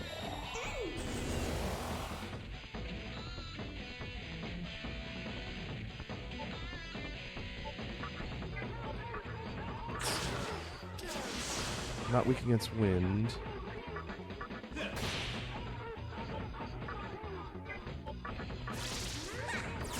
Not weak against lightning. Oh, they're fire. I would need ice, I think. And these do decent damage too, and they have a lot of life. I wonder if I can. Well, we know what we have won't work, so probably won't make a difference to analyze.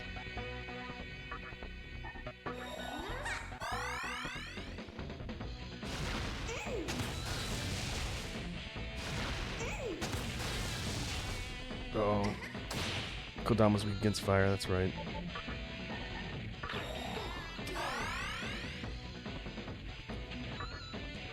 Let's see, we need to end this one. That's not good.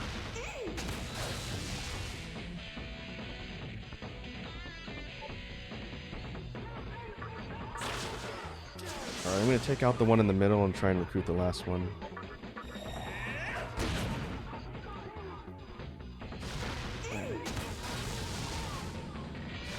Keep missing.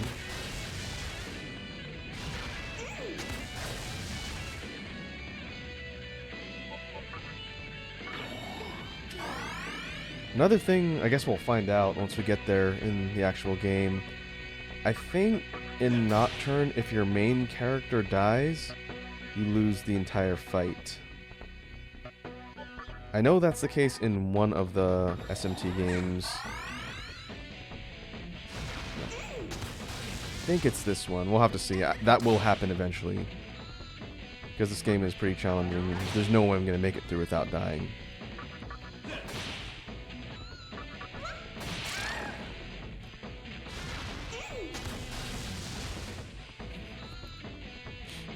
Alright. We'll pass. Try and talk.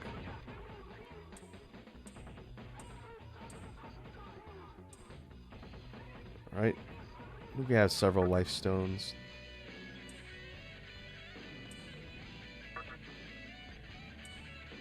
It is worth noting that sometimes when you talk to the demons, they'll eat your health or magic, or you'll give them money or items, and then they'll still peace out anyway. Oh, another party shares common ancestry.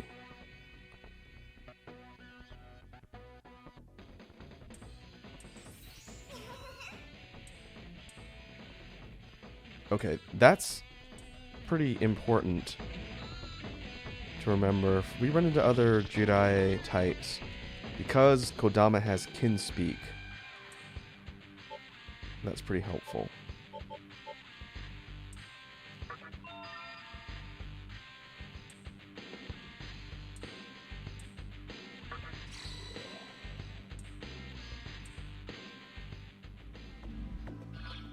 let's take a look at Huapo. She comes with Agi and Plead. Plead asks for Maka and items.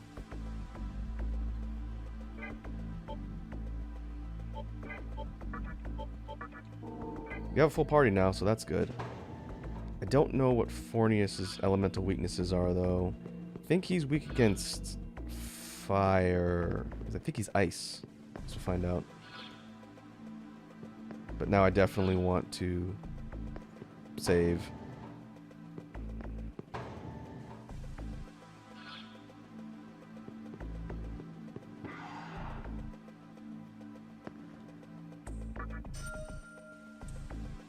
Chakra drop.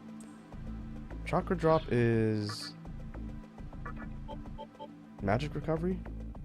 Yeah, MP recovery. We can look at what all the items do here.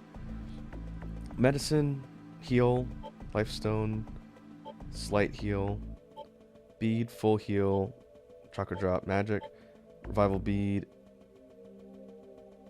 recover from death status with very low HP, dismute cures mute status, which we haven't seen yet.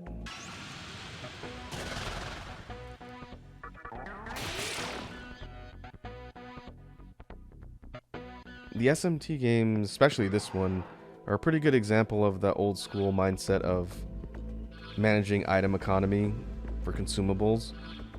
I don't know if anyone here has ever heard of the fairly well-known YouTuber ProZD or Sung1. He's one of my favorite YouTubers, and he made a skit a long time ago about RPGs where you don't use items. It's all about, you know, saving items to the end, and then the main character still doesn't want to use all of the really critical items. This game is a really good example of that. There are items you get in the game that will fall off in effectiveness later, so it doesn't really make sense to hoard a lot of the mid-tier ones. But for the really good ones, you want to save them for the tough fights.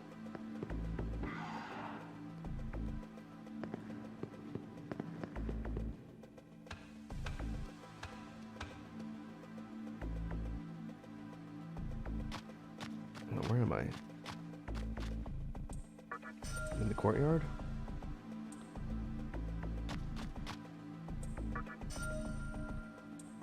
Mabufu rock. These are elemental attack items, I believe.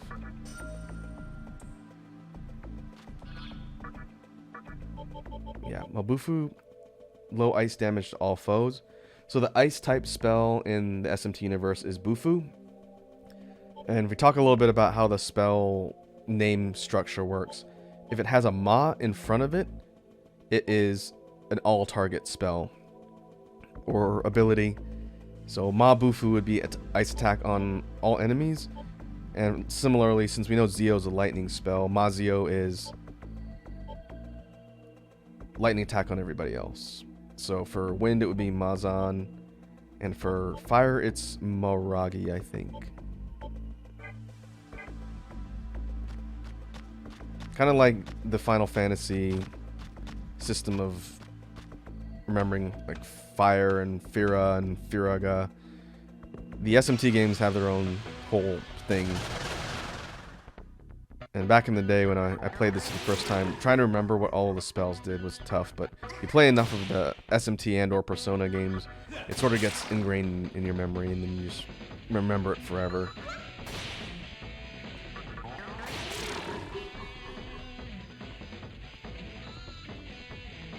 I remember hearing a funny rant from the guy Pat of Pat Stares At, and formerly the Super Best Friends Play. He had this whole thing he talked about with the naming conventions for RPG spells and how they're pretty much nonsense, which is true. In the Dragon Quest series, they have a similar deal. The spells all have kind of weird, bizarre names, and they use a similar naming structure. It's like Frizzle is fire and Cuffrizzle is stronger fire or something like that.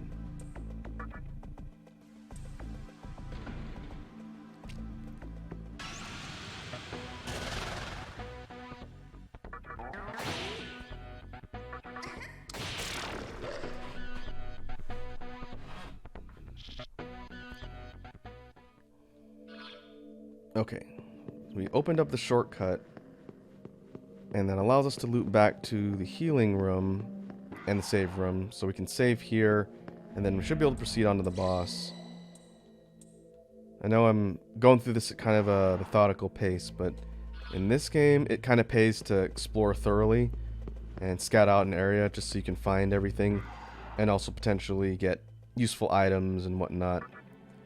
Because if you go into a boss before you're ready and you get wiped without having saved or whatever, you will lose just a ton of progress. And I learned that the hard way the first time I played this all those years ago.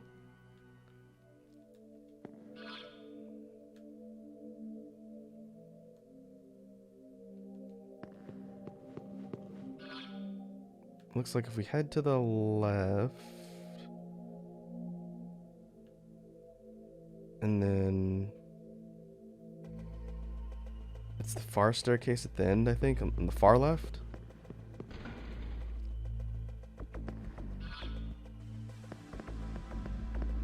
It should take us up one floor, and I think that's the boss.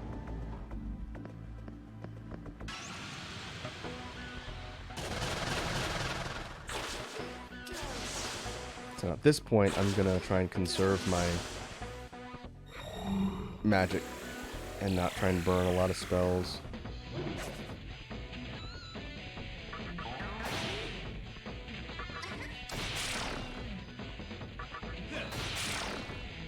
But should be strong enough to one-shot a lot of these basic enemies.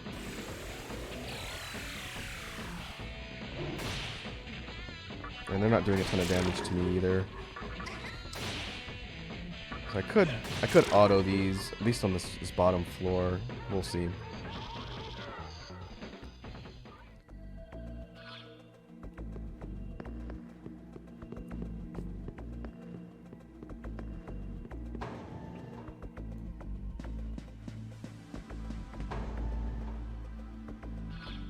Okay. We've not been to this floor yet. We'll continue to explore, see if there's anything worth picking up. Oh, there's... Alright, yeah. There's a save room right there. Well, that's good to know.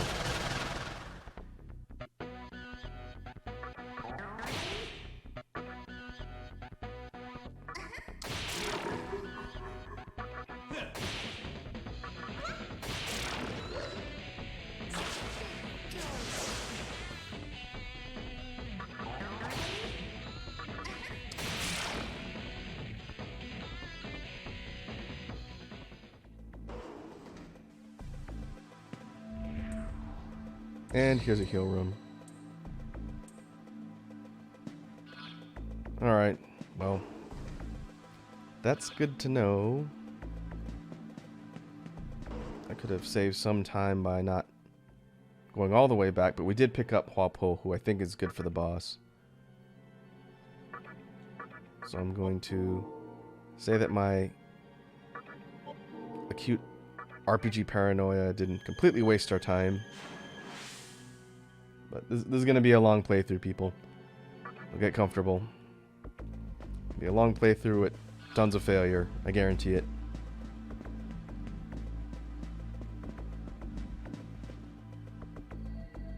You sense a strong power from beyond the door. Okay. It's boss time.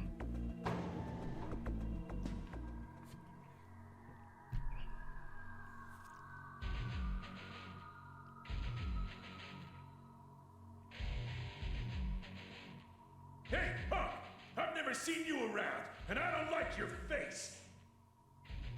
You trying to get by without paying respect to me, the almighty Fornius? You want to die, don't you?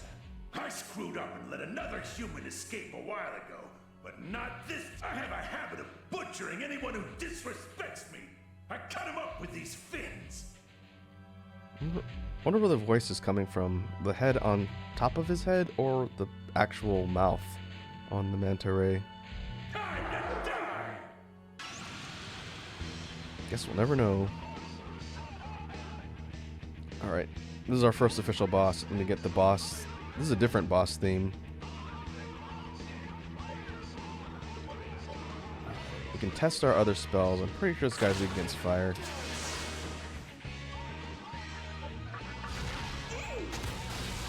Nope. Is it lightning? I'm just gonna find out. Oh. I guess because it's a boss, we don't know the weaknesses. Alright. It's lightning. So if you can effectively get an elemental weakness for certain types of elements, I know lightning is one, you can shock the boss and put him into a shock state. And anybody that does a physical attack against the boss when it's in the shock state gets an automatic crit, I think. Yeah. So if I did that at the start of my turn, my entire team could have potentially got double turns by getting criticals on the stun boss. But we'll keep hitting with spells, since I think all these characters do more damage with spells than physical.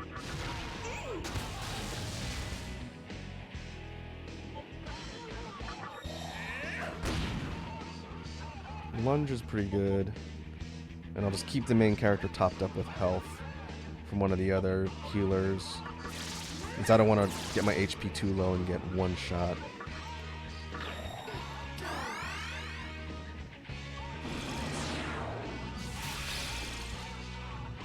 Alright, I'll pose weak against ice.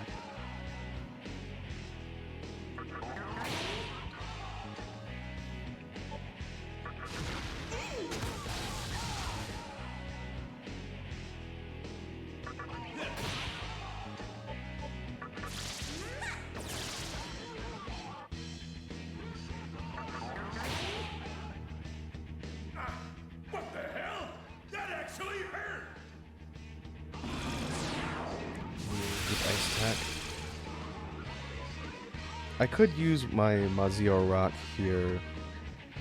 I don't think this is gonna be a real high risk fight, so I'm gonna hold on to that for now.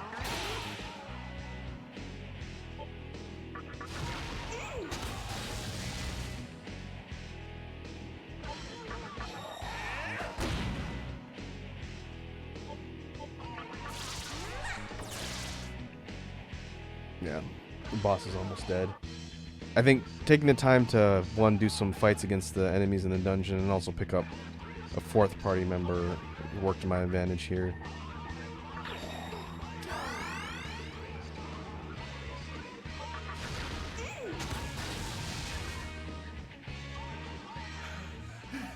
Hey! Just give up already!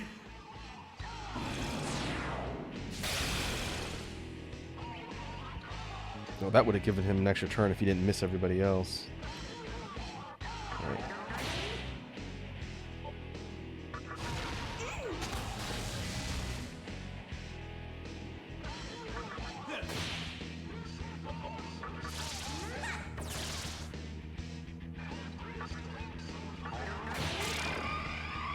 Nice.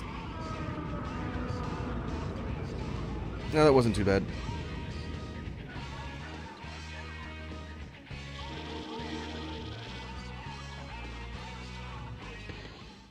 A decent amount of experience from that.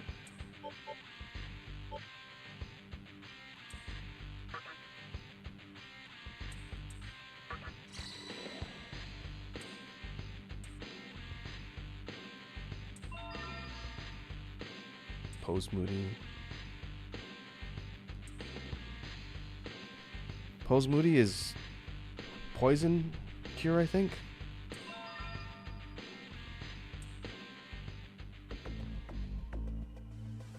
Magatama Wadatsumi. Okay, I'll take a look at what that is after we clear out the area.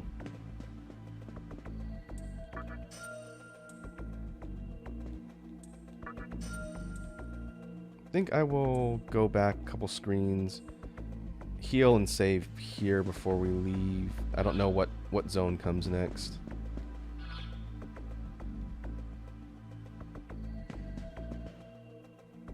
Yeah, that just goes, that loops around.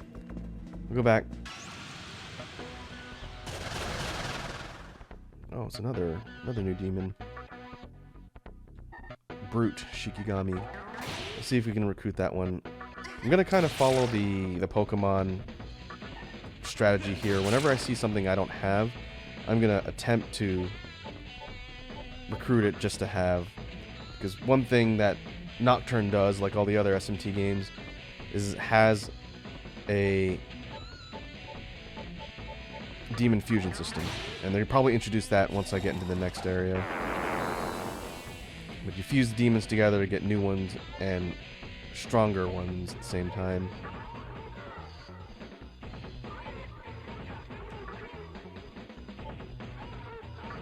Let's see if we can recruit Shikigami.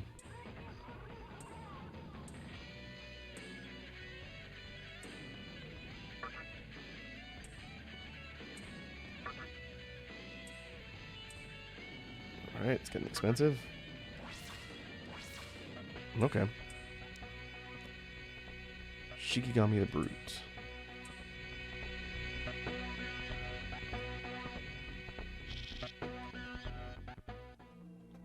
Life stones are pretty common for the demons to request whenever you're talking to them.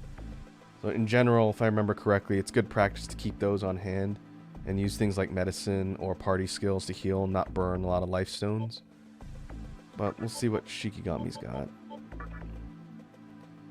Zio and Beseech. Beseech is another recruitment skill.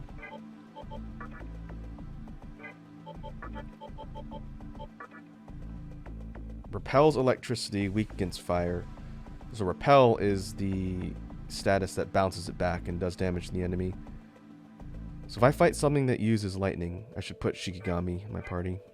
I think we're fine for now. I'll keep the team I've got for the moment.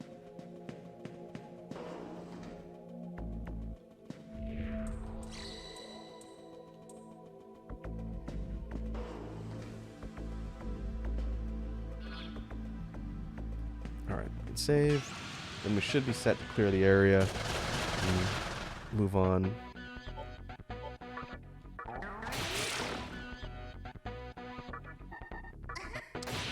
I should be using Agi on the Kodamas.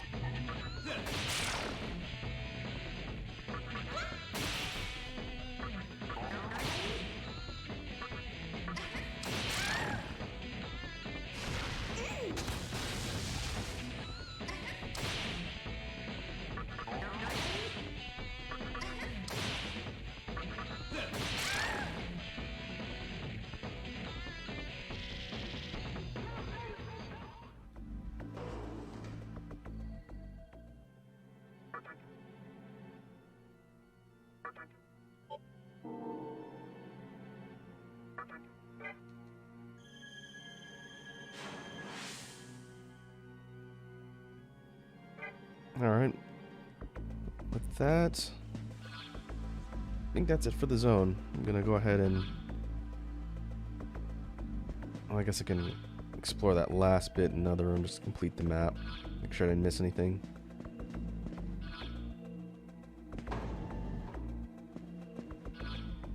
This was just the boss room. Yeah, okay. Now we can leave.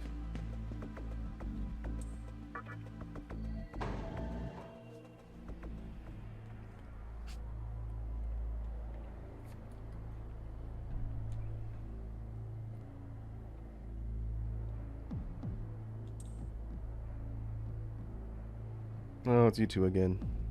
It is reassuring to see you did nothing to embarrass my little master. For instance, dying. Oh, don't worry. That's going to happen. That's going to happen at some My point. little master has pitied you. The least you could do is survive such a trivial thing as this. Come to think of it, this is your first time seeing the new Tokyo. Allow me to tell you one thing. If you don't mind, look above you.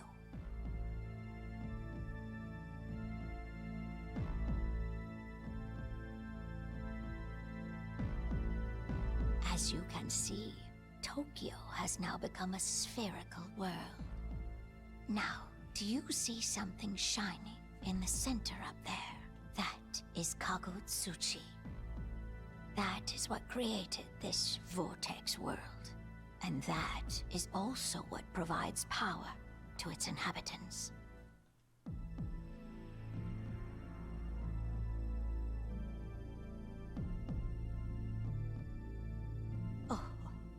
my little master. Are we leaving already? Pardon me, but we must be going. Please keep up your efforts. To create or destroy this world, the choice lies with you. Alright. That's vaguely ominous.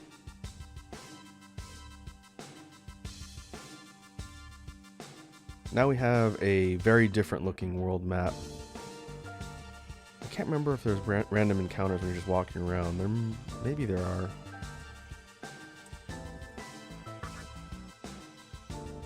We're in Shinjuku now. South, we need to go to Yoyogi Park.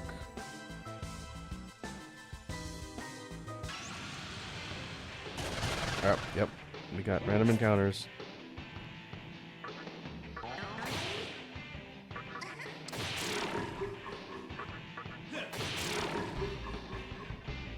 The wisps look like they're pretty basic.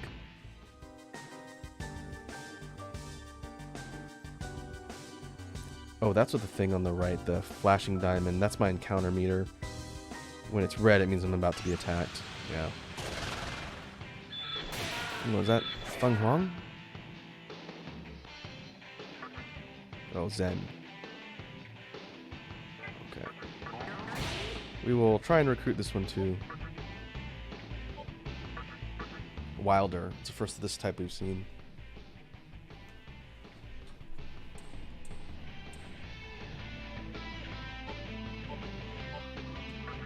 Oh, I'm gonna try Seduce again.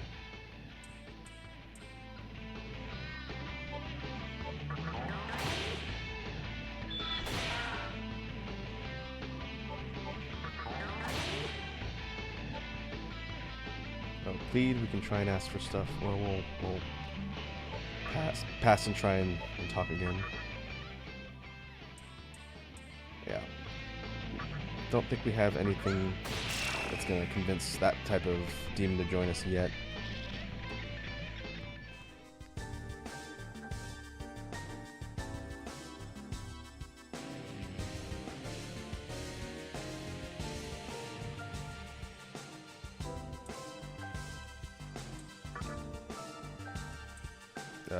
I meant to say no there.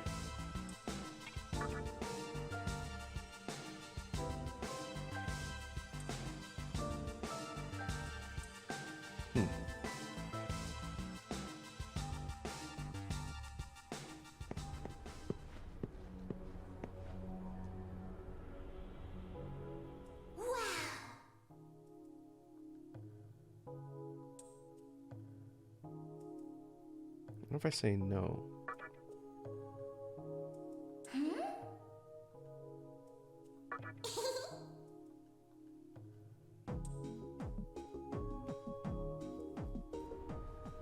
So far, Pixie's been doing pretty good as a party member. I think she gets the ability to evolve. So we'll keep her around for now.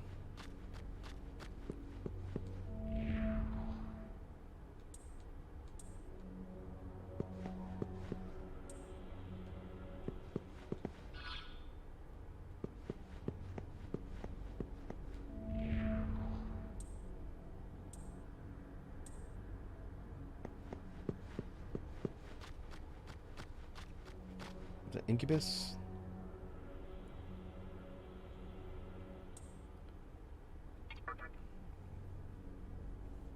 Lady of the Fount.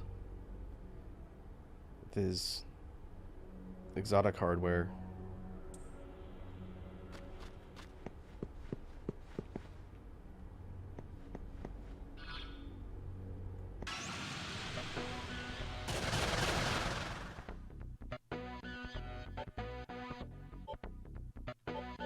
Now we've got random pixies.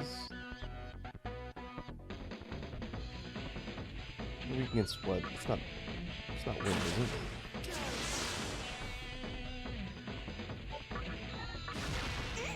It's been a while since I don't think we've run into them at all, actually. They may be weak against ice?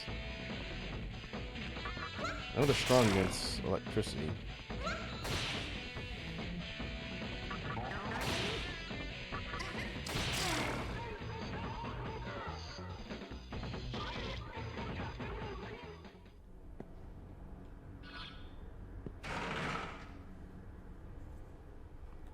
West Plaza.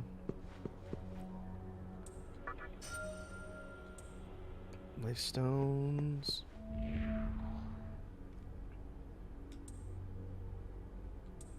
Human girl in Shibuya. I wonder if that's Chiaki. Welcome to the Fountain of Life. Your name has reached my humble ears. I will assist you to the best of my ability.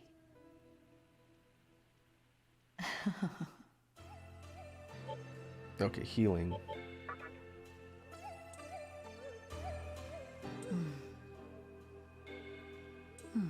If I get cursed, that's what remove curses for.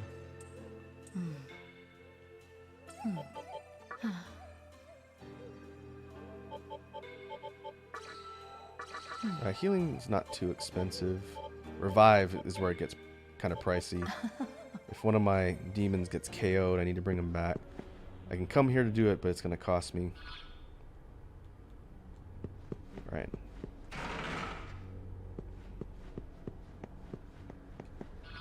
Maybe we'll continue to look around Yoyogi here.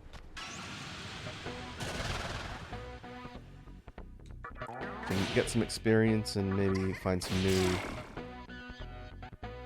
demons to recruit. Pixies can drop chakra drops though. That's good to know.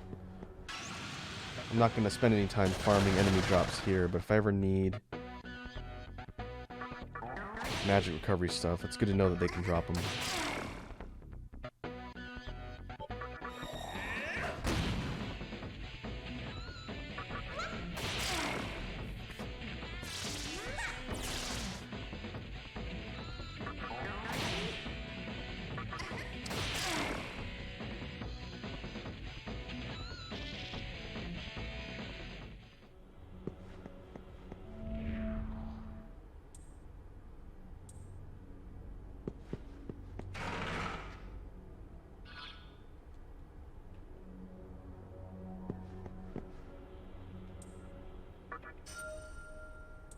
Poison.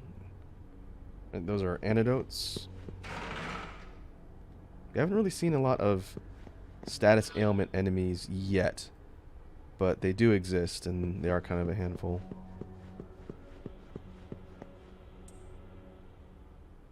Alright. I think that's it from this particular section. You got anything else?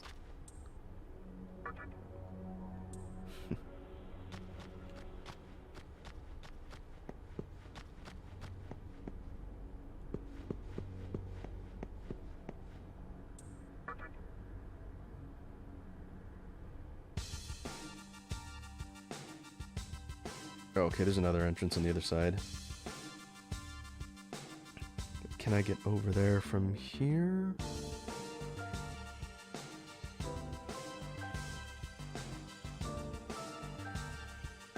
Does not look like it.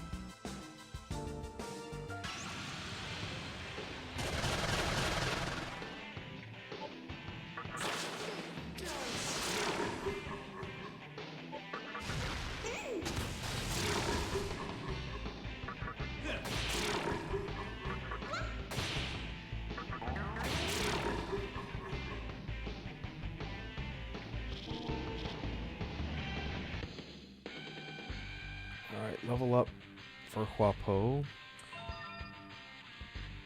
Patra. Is that paralysis heal?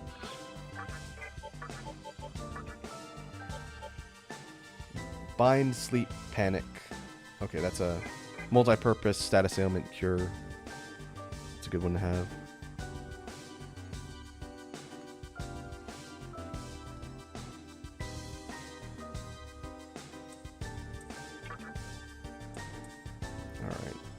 Is there anywhere else in the construction park we didn't see? No, yeah, I don't think we can do anything until we have the ability to unlock the gate. So we'll go move on. We said we needed to go to Shibuya next.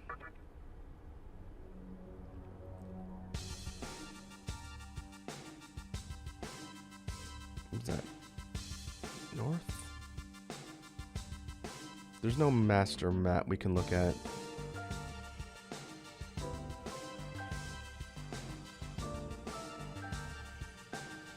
far as I know.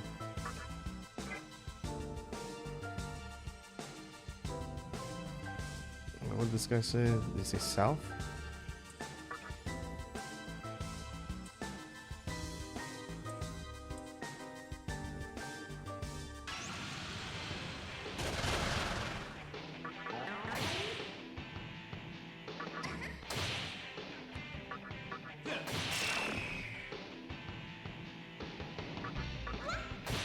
We'll just keep using physical attacks and save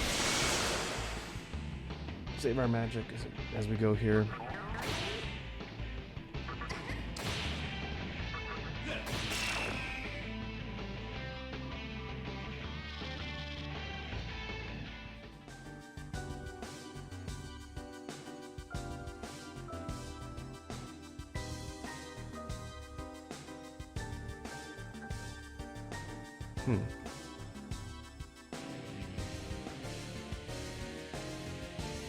It'll seem to be pretty locked off as far as potential paths.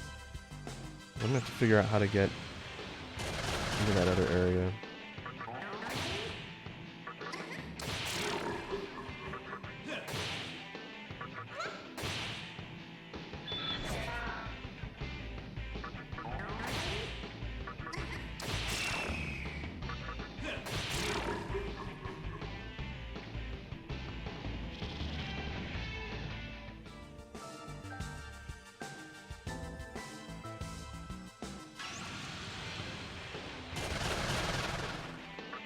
I think at some point we'll get items that allow us to bypass random encounters.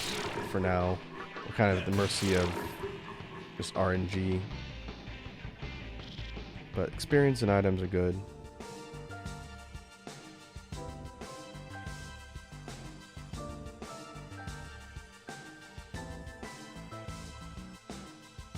No, I didn't check to see if I could head further south. Alright, Shibuya's down here.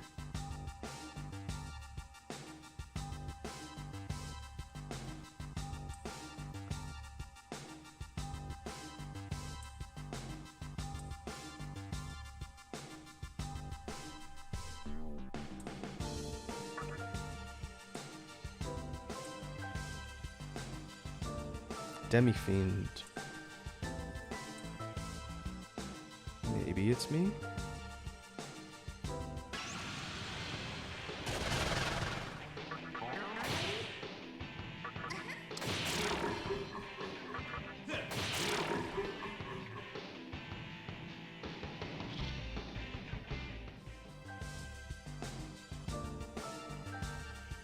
Alright, here's the entrance to Shibuya.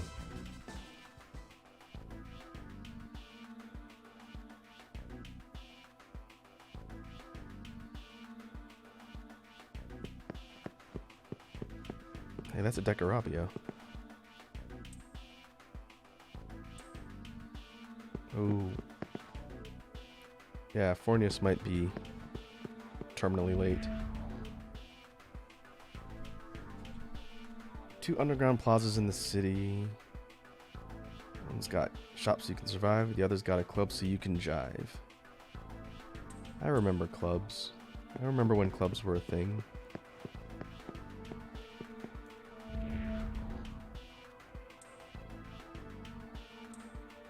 City of the Free. There are no encounters in this section.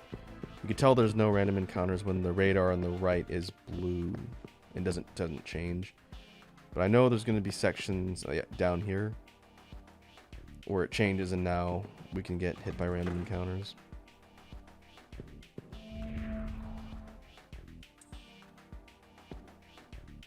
Glow-in-the-dark tattoos. All the rage.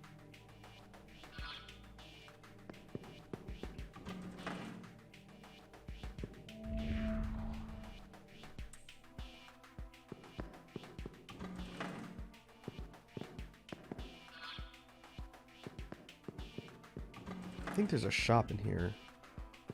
So find out. New battle theme. This one occurs when you're technically in like a town setting, I think, and you get into a fight.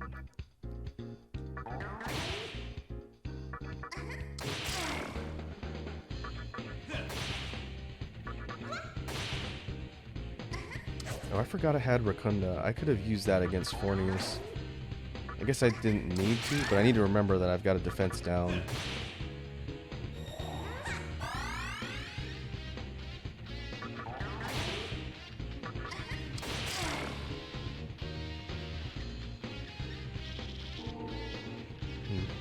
It's decent experience here too. Alright, I haven't been putting points into magic because I think I want to go for a primarily physical attack based build right now. I think ultimately if I grind out levels and max out completely, I think I can fill up every single stat bar. But we'll keep distributing stats like this for now. And then the green extra stat bars at the end, I believe that's what my Magatama gives me.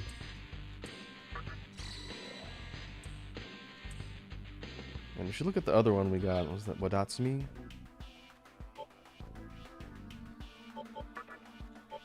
Yeah, Wadatsumi. Imparts ice magic. Nulls ice, weak against electricity. So if I fight something that is primarily an ice magic ability, then I want to slot this in so that I can nullify any Bufu attacks that might hit me. But I don't know if I want to put this on because I'm not using a magic build at all at the moment. And it's going to drop my physical attacks down. So I think I'm going to leave Marogara on.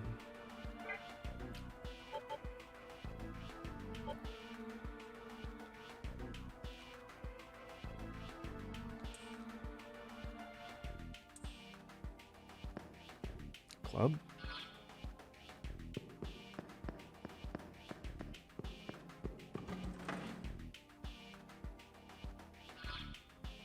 Alright, I think that leads top side.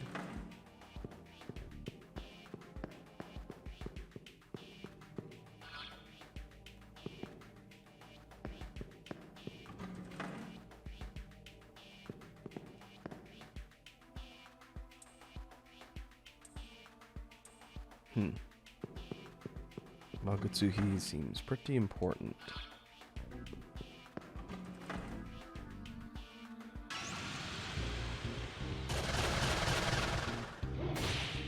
No, these are different versions of the wisps. Pulinpa, that's a bind skill, I think. Or these Morios. Yeah, they're stronger versions of the wisps. I guess we can test out our magic and see if we can find their weakness. Nothing with fire. Nothing with lightning.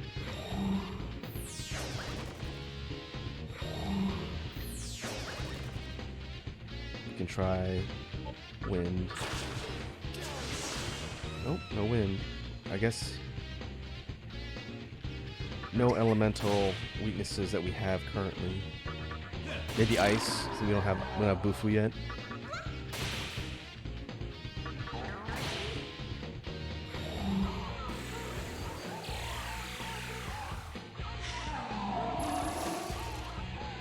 The toxic sting. Alright, I need to keep an eye on my health.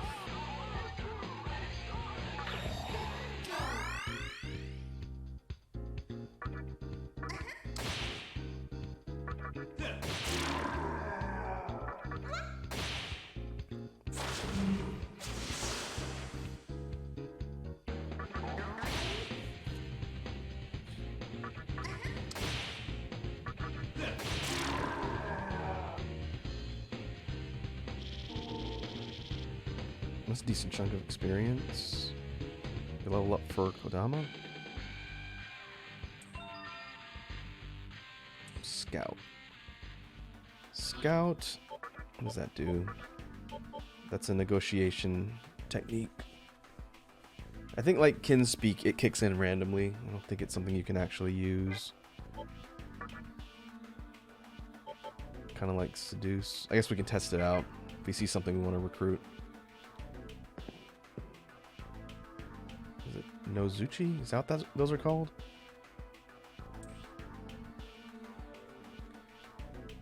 Kagutsuchi, when the moon is full. Yeah, full moon is one of the unique cycles where things change in battle.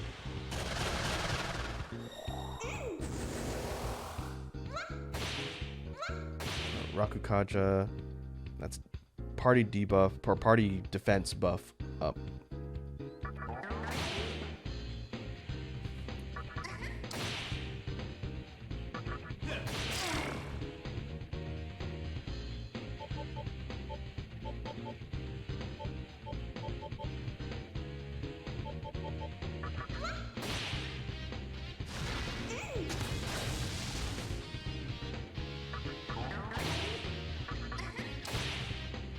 Let me just spam physical.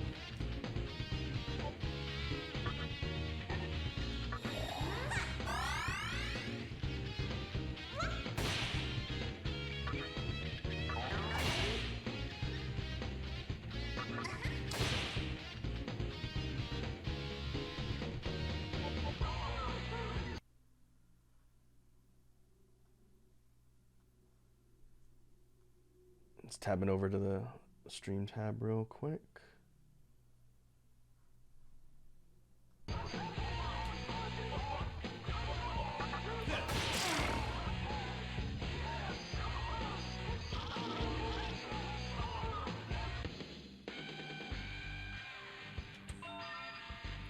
Wing Buffet.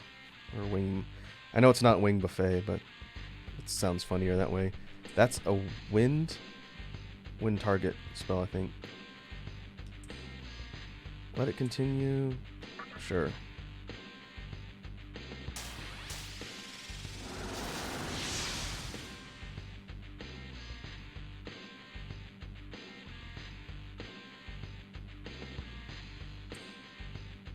Right.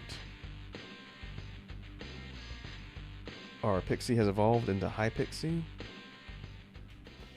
And she has a different skill loadout.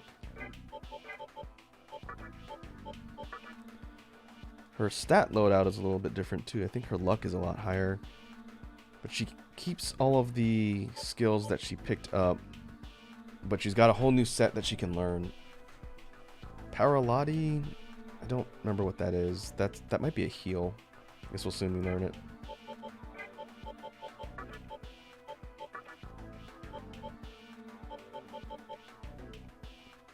Yeah, Wing Buffet is random wind damage to a whole party. It attacks the enemies randomly.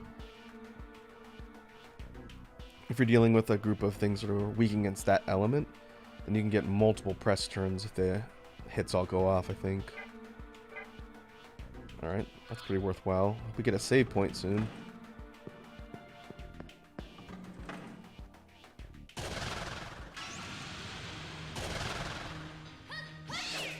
Oh, Nakamata. Yep. Beast. I wonder if this is recruitable. I'm trying. Oh no, this is technically like a boss encounter.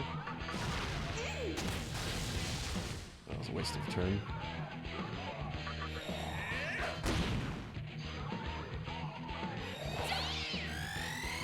Oh, there's Marin Karin. Marin Karin is a charm skill. That is a really bad one. If you get hit by it, then I think you attack the party with skills. I don't want to mess around with that. And wind attacks heal Nakamata. That's good to know. Let's try Zio. Weak against lightning.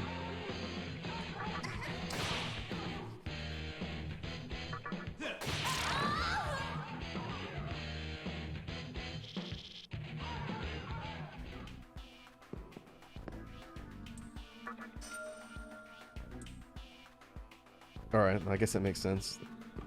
That particular enemy was guarding charm heals.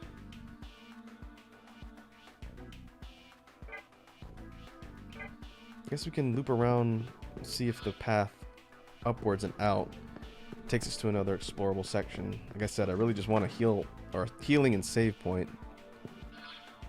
if I run into something that's gonna kill me.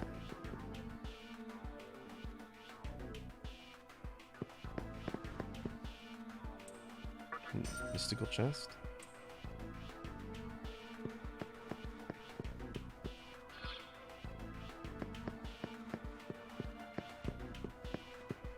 Oh, nothing else there.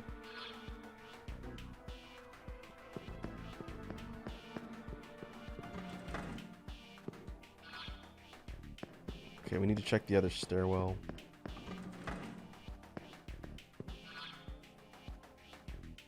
Oh, it goes down another level.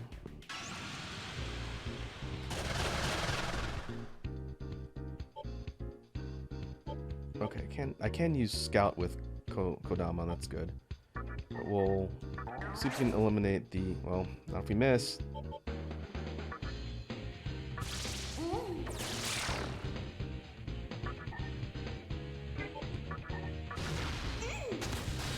There it is.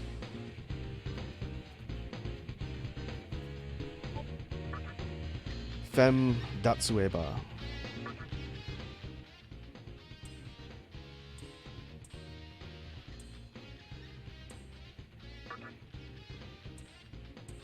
Two life stones. She straight up took my 2 life stones and dipped. How rude. Very rude mop.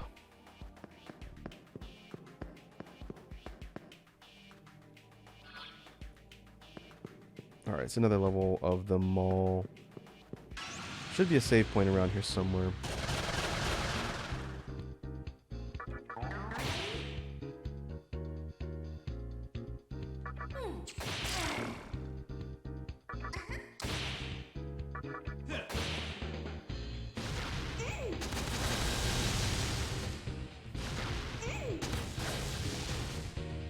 What I really need are some all-target spells that would speed this up a little bit.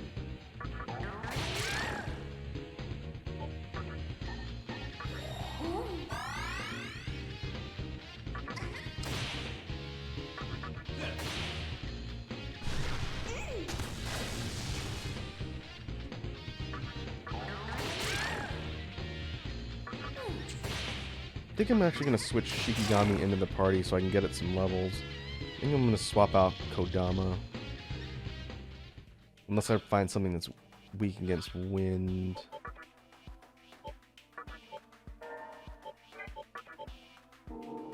Shikigami is strong against electricity. It repels electricity, weak against fire. That is kind of a risk with the Hua pose. I just need to be careful and watch its health.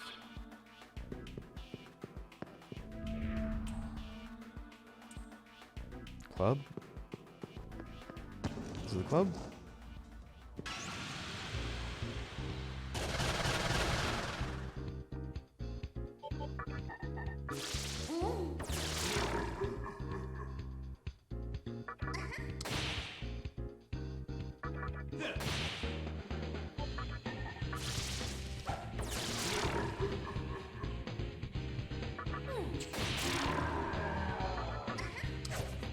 Aw.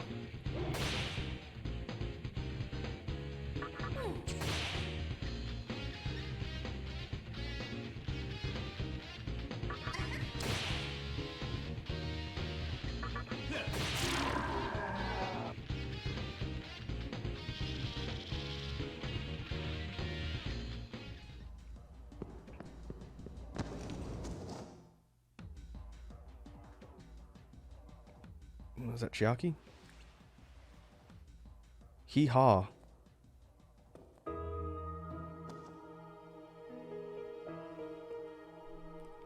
How should I act at a time like this? Nice to see you too. Should I be happy?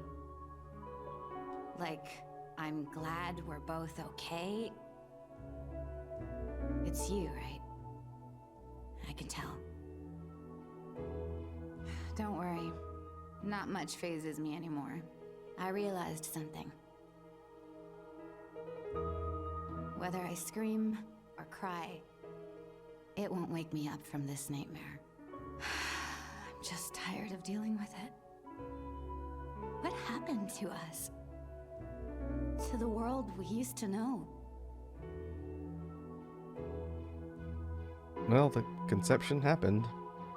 The conception? Yeah, it was in that magazine you were reading. You mean Tokyo was destroyed? I mean, have you seen outside? It's a spherical desert. What was written in that magazine actually happened? Oh my god. I think I'm gonna be sick. You saw the way it was out there, right? Couldn't even tell where my house used to be. All this time, I thought I was the only one on Earth left alive.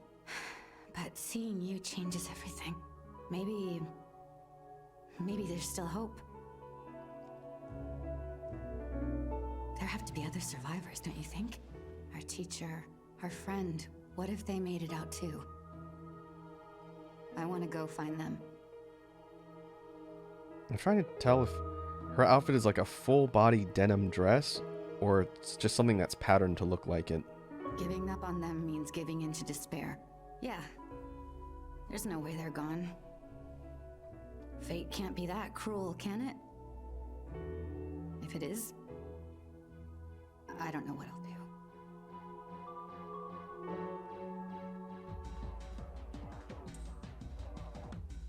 Okay, that was definitely the plot point here. Let's see if there's anything else of value in this club.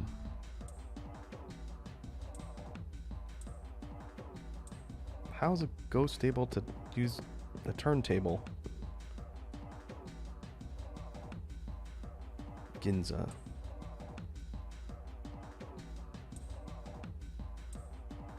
Sure.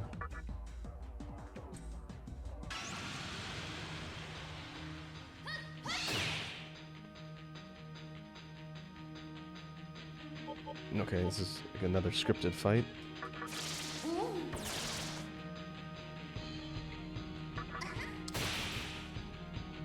Alright, this is what I was talking about earlier when it comes to the bind status or shock status. Anybody that attacks the enemy in that state is going to get an automatic crit. So I'm going to get double turns for everybody.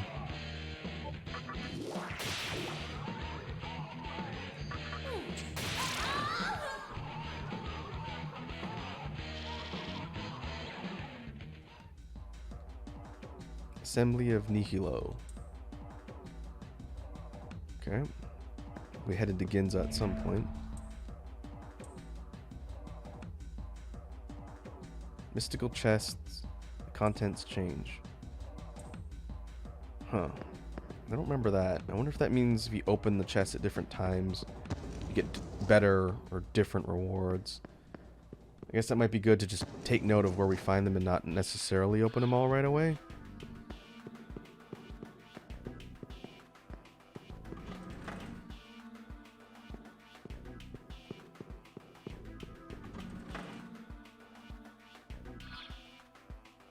Still looking for that save point.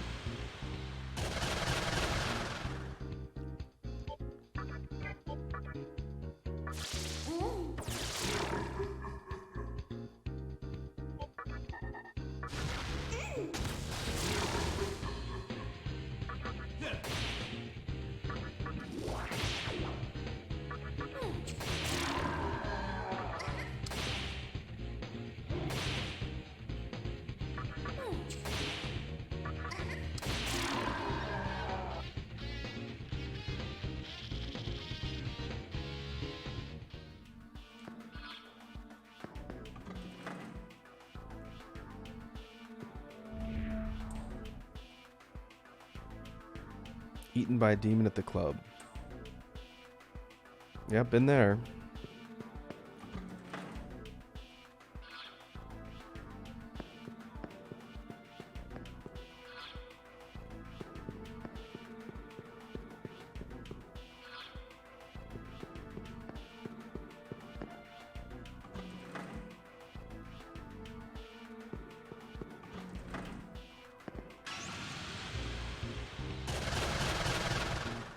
Alright, more of these.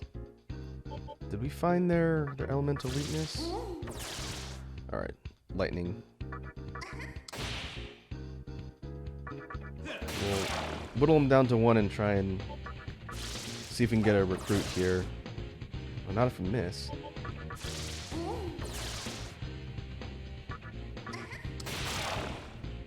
For the press turn system, if you get an extra turn and you get the glowing icon, you can't re-up when it's already glowing. You only get 1 extra turn per icon. So you get potentially 8 turns in 1 if you get either an elemental weakness or a crit or a repel or whatnot. No, her health is low. We need to heal her.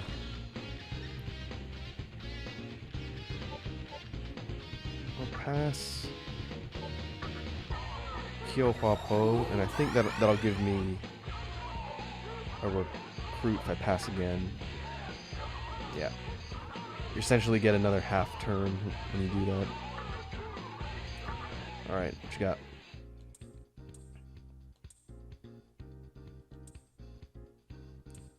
Cash money. More cash money. Lifestone. Nice. We've acquired a mop.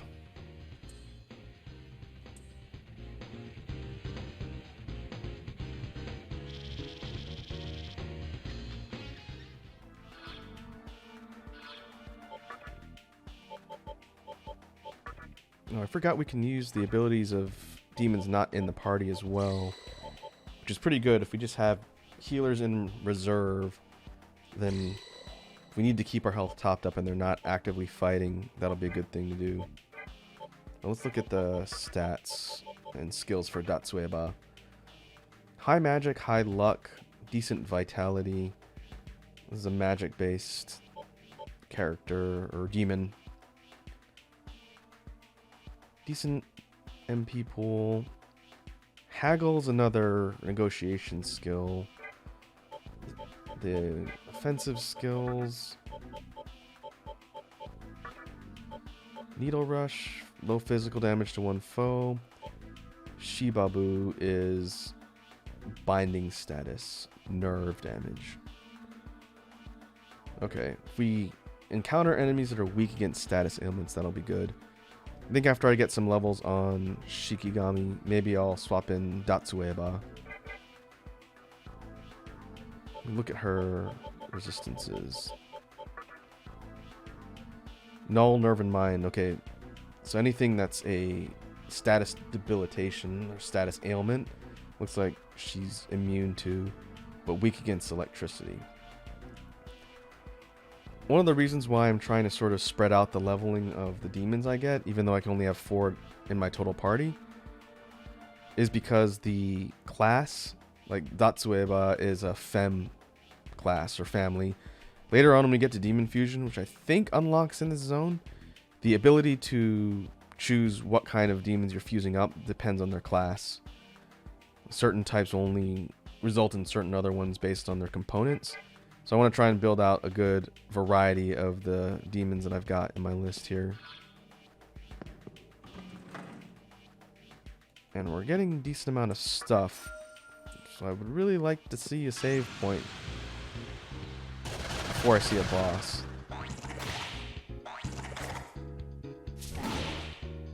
Alright, Pretas.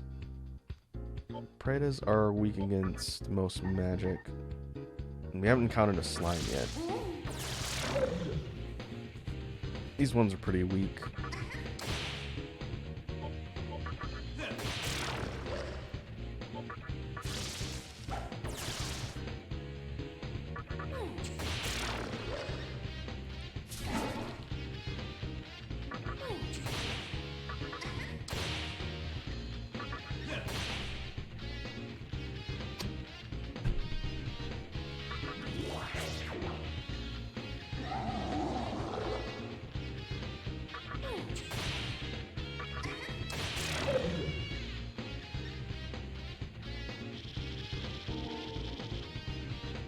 Alright, level up. And boost luck. Yeah, that should be fine. I'm gonna get Berserk. Oh, that might be a level 10 skill. I think Berserk is a group physical hit attack,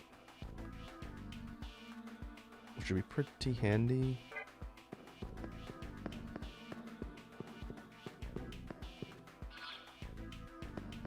I guess that's it for this area. Maybe there isn't a save point here.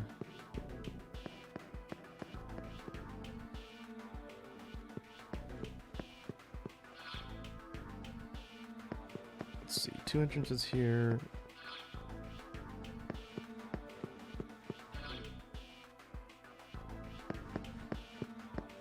I'll do one last sweep of the area. Again, I want to find a save point. We haven't been down here yet. Okay, yeah, I think we're good here. Okay. Heal room. I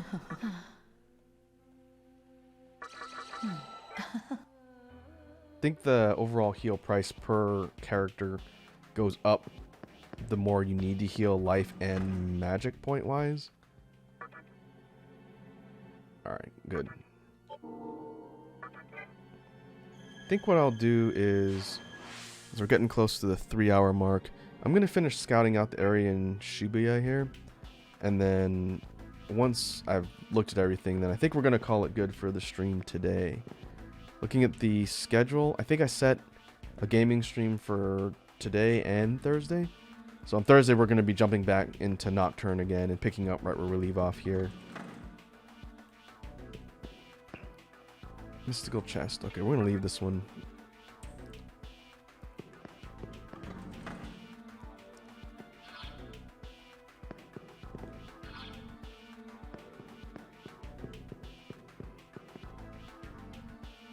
That purple door. I haven't seen one of these yet.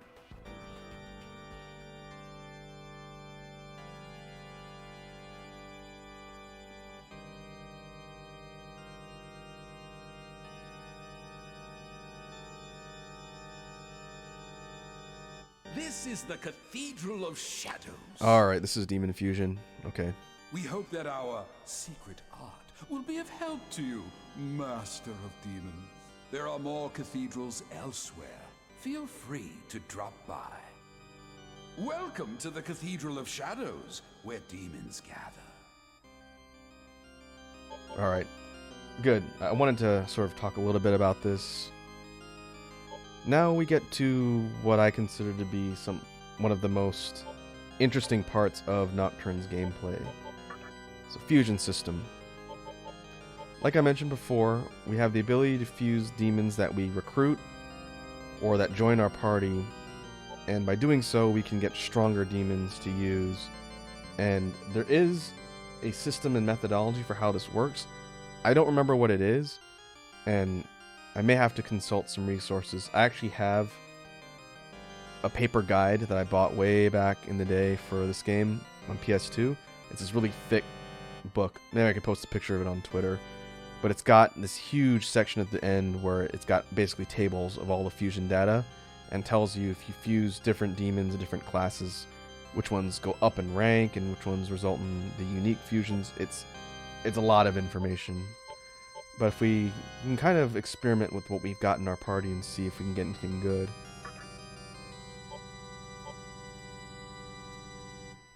So if we start with Hypixie, and I probably won't fuse her right away since she's pretty useful. But if we fuse her with Kodama, we get a Yoma class, which we haven't seen, and then we get Apsaras. And Apsaras has a different set of skills and different loadout of stats. She appears to be an electricity-driven demon. She has drain on electricity. So again, if I'm fighting something that uses electricity magic, and she gets hit, it's going to heal her, and the enemy will lose their turns.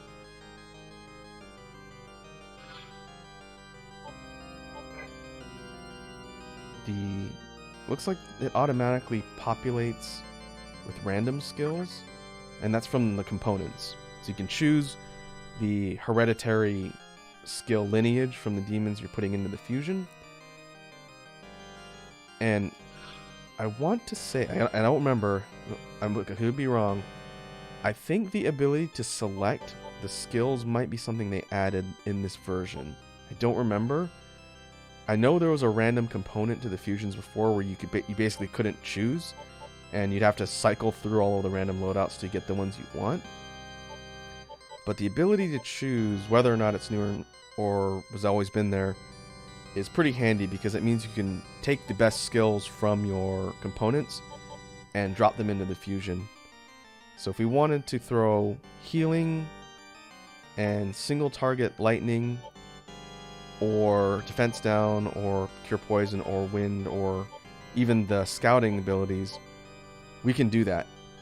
And we can basically custom build our Apsaras with at least 3 skills. So that's interesting. If we fuse Hypixie with Wapo, we get another Yoma class, we get Isora. And this one is basically Fornius without the extra head and hat. This one's strong against ice, weak against fire. It doesn't have a drain ability on it at all. But this one is unknown.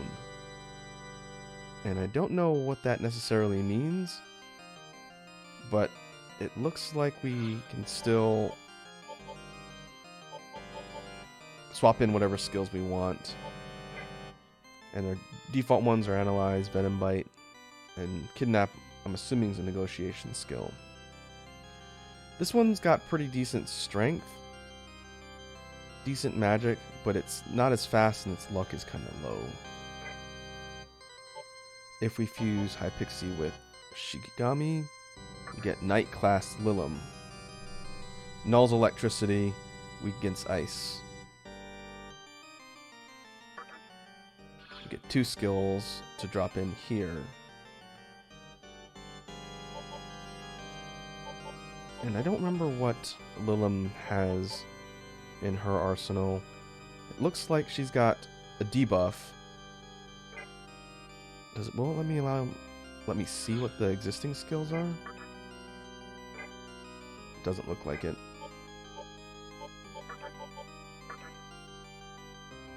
Rakunda could be attack down.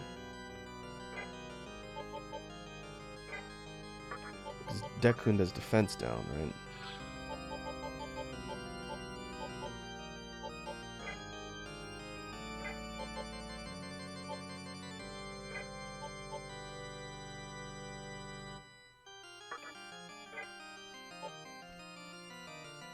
We could take a look at the other fusions in the list. You could see, based on this, how you could spend a lot of time trying to figure out how you want to fuse demons. But if we fuse 2 of the same, we get these earth element fusions. And these have a function. I don't remember what they are. I'd have to look it up. But the elements have unique properties and skills.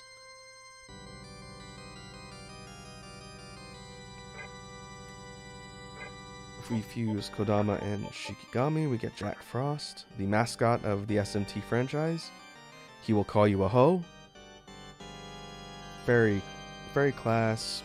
And this is actually a pretty good way to get an ice element demon if we need one. We get Bufu Can Speak, Dark Might, Scout, Beseech.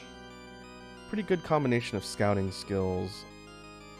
And Jack Frost learns Mabufu, which would be an all-target ice spell. Which is not bad. The random skills were the ones that populated there. If we wanted to give this character a heal, we could. We could do a physical skill, but Jack Frost's strength is kind of low. So this one's probably a magic build. I think heal and electricity wouldn't be bad. So basically we would have single target ice, we have single target lightning, and we have a heal. If I wanted to go full offense, I could do wind, lightning, and heal, which might not be a bad idea since I have other healers. That's possible.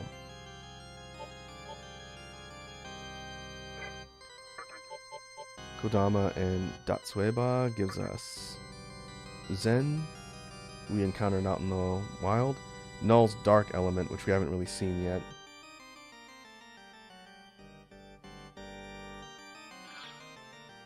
It gives us Mute Gaze, Pose Moody, Azan, and learns Toxic Sting. That doesn't really seem that useful.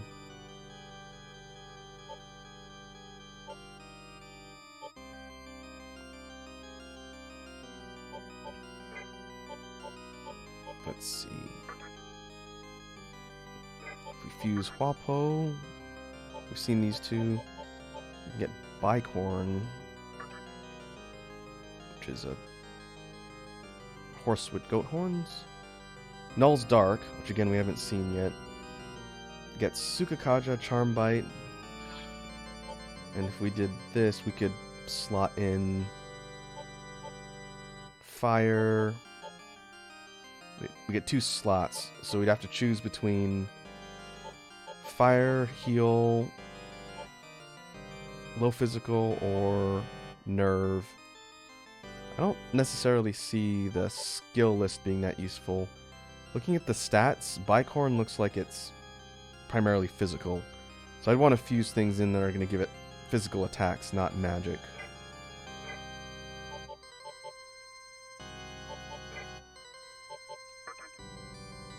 And then if we go down to Datsueba, overall we're going to need to fuse some of these because we're going to end up with some much higher level demons that'll be pretty useful in our party.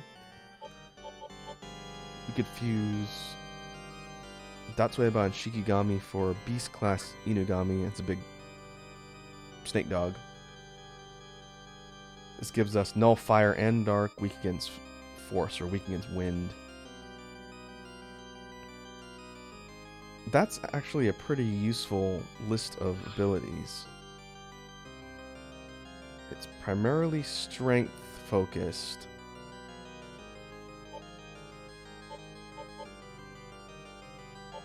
So it's not necessarily good for magic. We could slot in... We only get 1 for this particular fusion. We could put in Needle Rush or Zeo. I'm tempted to give it an elemental attack just to be able to exploit weakness. Since Needle Rush is low physical damage, it's not really going to do a ton.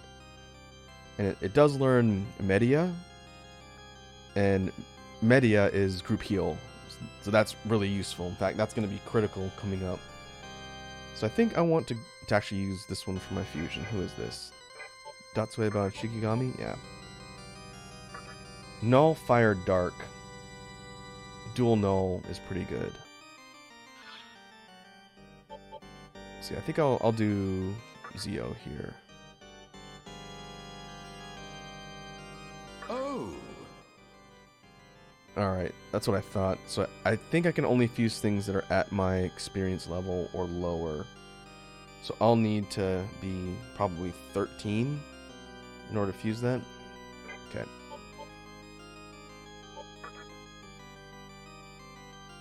So we can fuse for Jack Frost or the Earth Elemental or Apsaras. I think I will wait on fusion until I'm higher level, or I get some more demons and I can come back.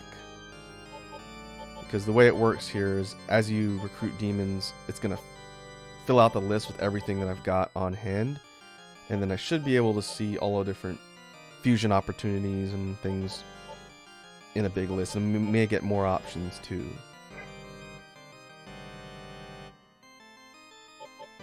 All right. Actually, do we have access to the compendium? Welcome to the Cathedral of Shadow. No. All right. I think that will be unlocked later. Pretty sure in this game you get a compendium feature, which is like an encyclopedia of the demons you've unlocked. And I think you have the ability to just summon them straight up for money. So if you need additional components, you can do that. I just don't think we've unlocked that option yet.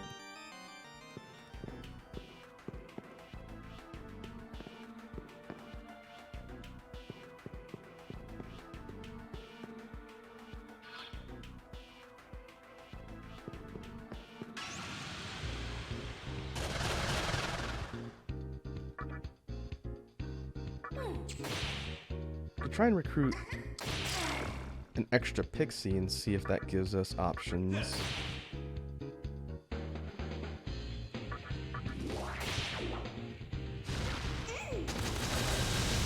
In fact, I think I'm going to do that just to see, since we don't have a regular pixie on our team anymore.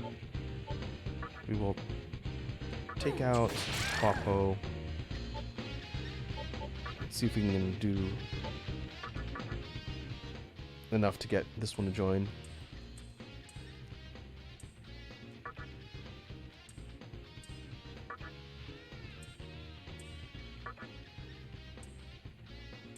Alright. Is it a disadvantage to speak like a child?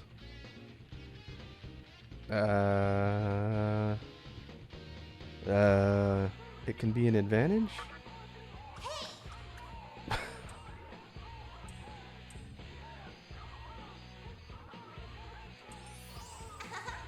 Okay, I answered the question wrong, but she still joined.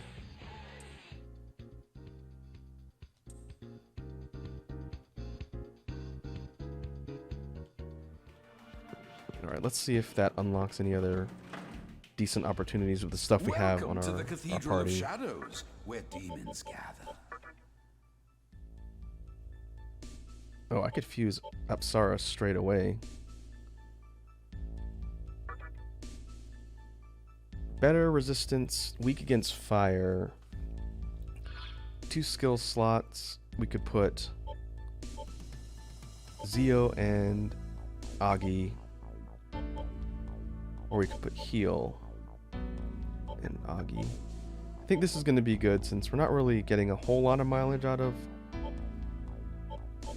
Huapo at the moment. She's pretty much only here for her fire abilities. Well, let's see. We can see what else is on the list, even though we can't fuse up. Eros. Okay, this is the air element. I think we'll do this one. And we've got a couple healers on the team. Right.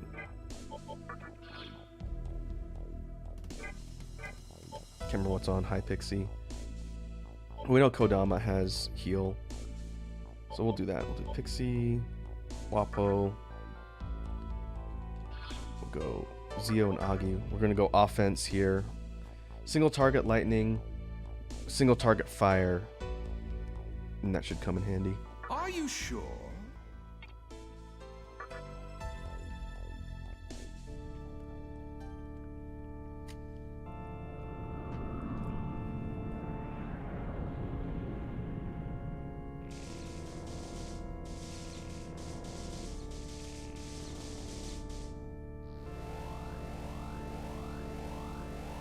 I'll play this cutscene just once. We can skip it normally.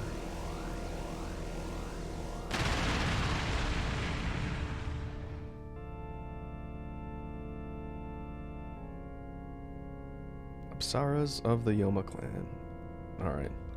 Alright. We can also see what having Apsaras in the list will unlock. Not a whole lot we can really fuse for that were within level. But we have Shisa. Holy class family. Shisa at level 13. It's pretty decent spread of stats. Gives us Shock, Feral Claw. Learns Warcry. Warcry's group buff, I think. It's too bad we can't just go in and view the upcoming skills. That'd be nice. Another one, we have Momunofu, level 20. That's a pretty high level fusion. This dude is physical attack focused, I can already tell. Lunge, physical attack. Focus is store power for one turn and then stronger physical attack follow-up. This one is strong against physical attacks in general. So if we're fighting stuff that just hits, he will take less damage. He doesn't have a turn ending status though. So there is Null, Drain, and Repel Fizz. Those are some later demons you can get.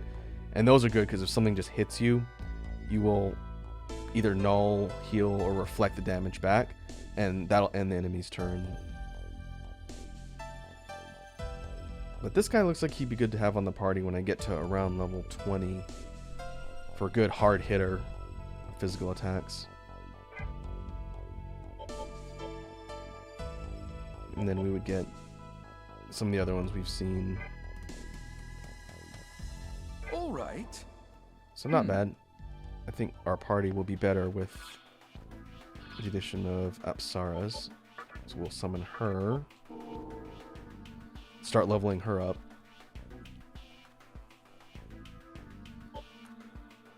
Datsueba is a higher level than Shikigami, and we know we're going to fuse Shikigami at some point.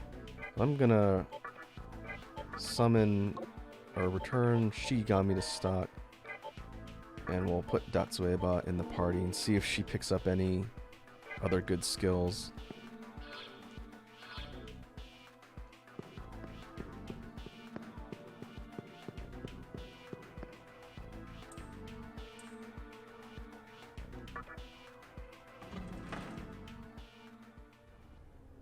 Oh. It's you. Hello again. I can hardly believe this. Came here all the way on foot? Guess there's more to you than just some glowing tats, huh? As for me, I got here not too long ago.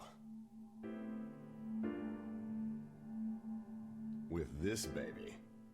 Look familiar? You saw one just like it at the hospital. Turns out it's more than a pretty decoration. It's an incredibly complex device. These devices are connected to each other by a strange passageway. Using that passageway, the Amala network, you can instantly transport anything from one location to another. So, I figured I'd transport myself, and voila. Now, I'm guessing these things are all over the place. Nodes on a huge transportation network. This is our fast travel option, I believe. And, most likely, that network will lead us to Hikawa. I say, we start working together. The only way I see us getting out of this mess is by tracking Hikawa down. Now, I heard there's a group in Ginza vying for control over how to shape this infant world. And it happens to be led by a human. I'm almost positive that leader is Hikawa. But, that's all I know. So, what I'd like you to do is find out everything you can about that group. That would be the group in Ginza. What I can do on my end is send you to Ginza with this thing. So, what do you say? It definitely poses some risk, but it's better than wandering around on your own. Anyway, I'll be here for a while. Let me know when you reach a decision, but keep in mind, I have no idea what things are like in Ginza right now. If you do decide to go there, make sure you're prepared, alright?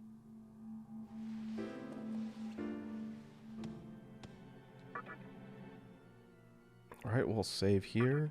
I think in the future when we run into these things, we'll be able to jump between locations on that network. Right now, I think it's a story point to use it to warp to Ginza, but in the future, we can use it in fast travel, I think.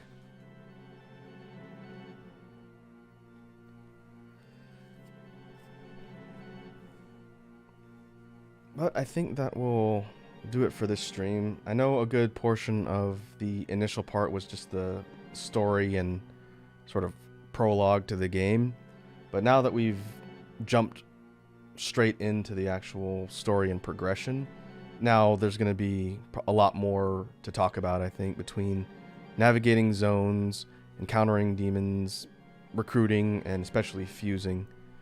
So when we pick up next time, which again should be Thursday, same time, I'm going to load up Nocturne again. We're going to jump on back in and pick up exactly where we left off. And we'll see where the story takes us. I'm planning on keeping this one as an ongoing Let's Play type thing for streams here. But next week, I haven't set the dates for stream times next week, but I do plan on spending some time with Guilty Gear Strive since it comes out. I'll be picking that up on Steam too. So there'll be at least one gaming stream next week focusing on that. And then depending on how the schedule looks, I may add in another one for this, or we'll mix it up with some of the other types of streams. I haven't quite decided. I just know that I want to look at Guilty Gear next week. But other than that, as always, thanks to the folks that stopped by. I don't know if you're still on, Edward, but if you are, thanks again for hanging out and, again, giving me feedback on all of the audio stuff. We will definitely not have to do as much troubleshooting next time. I'm just going to save all of my sound levels on my devices here for this one, and then we'll pick up.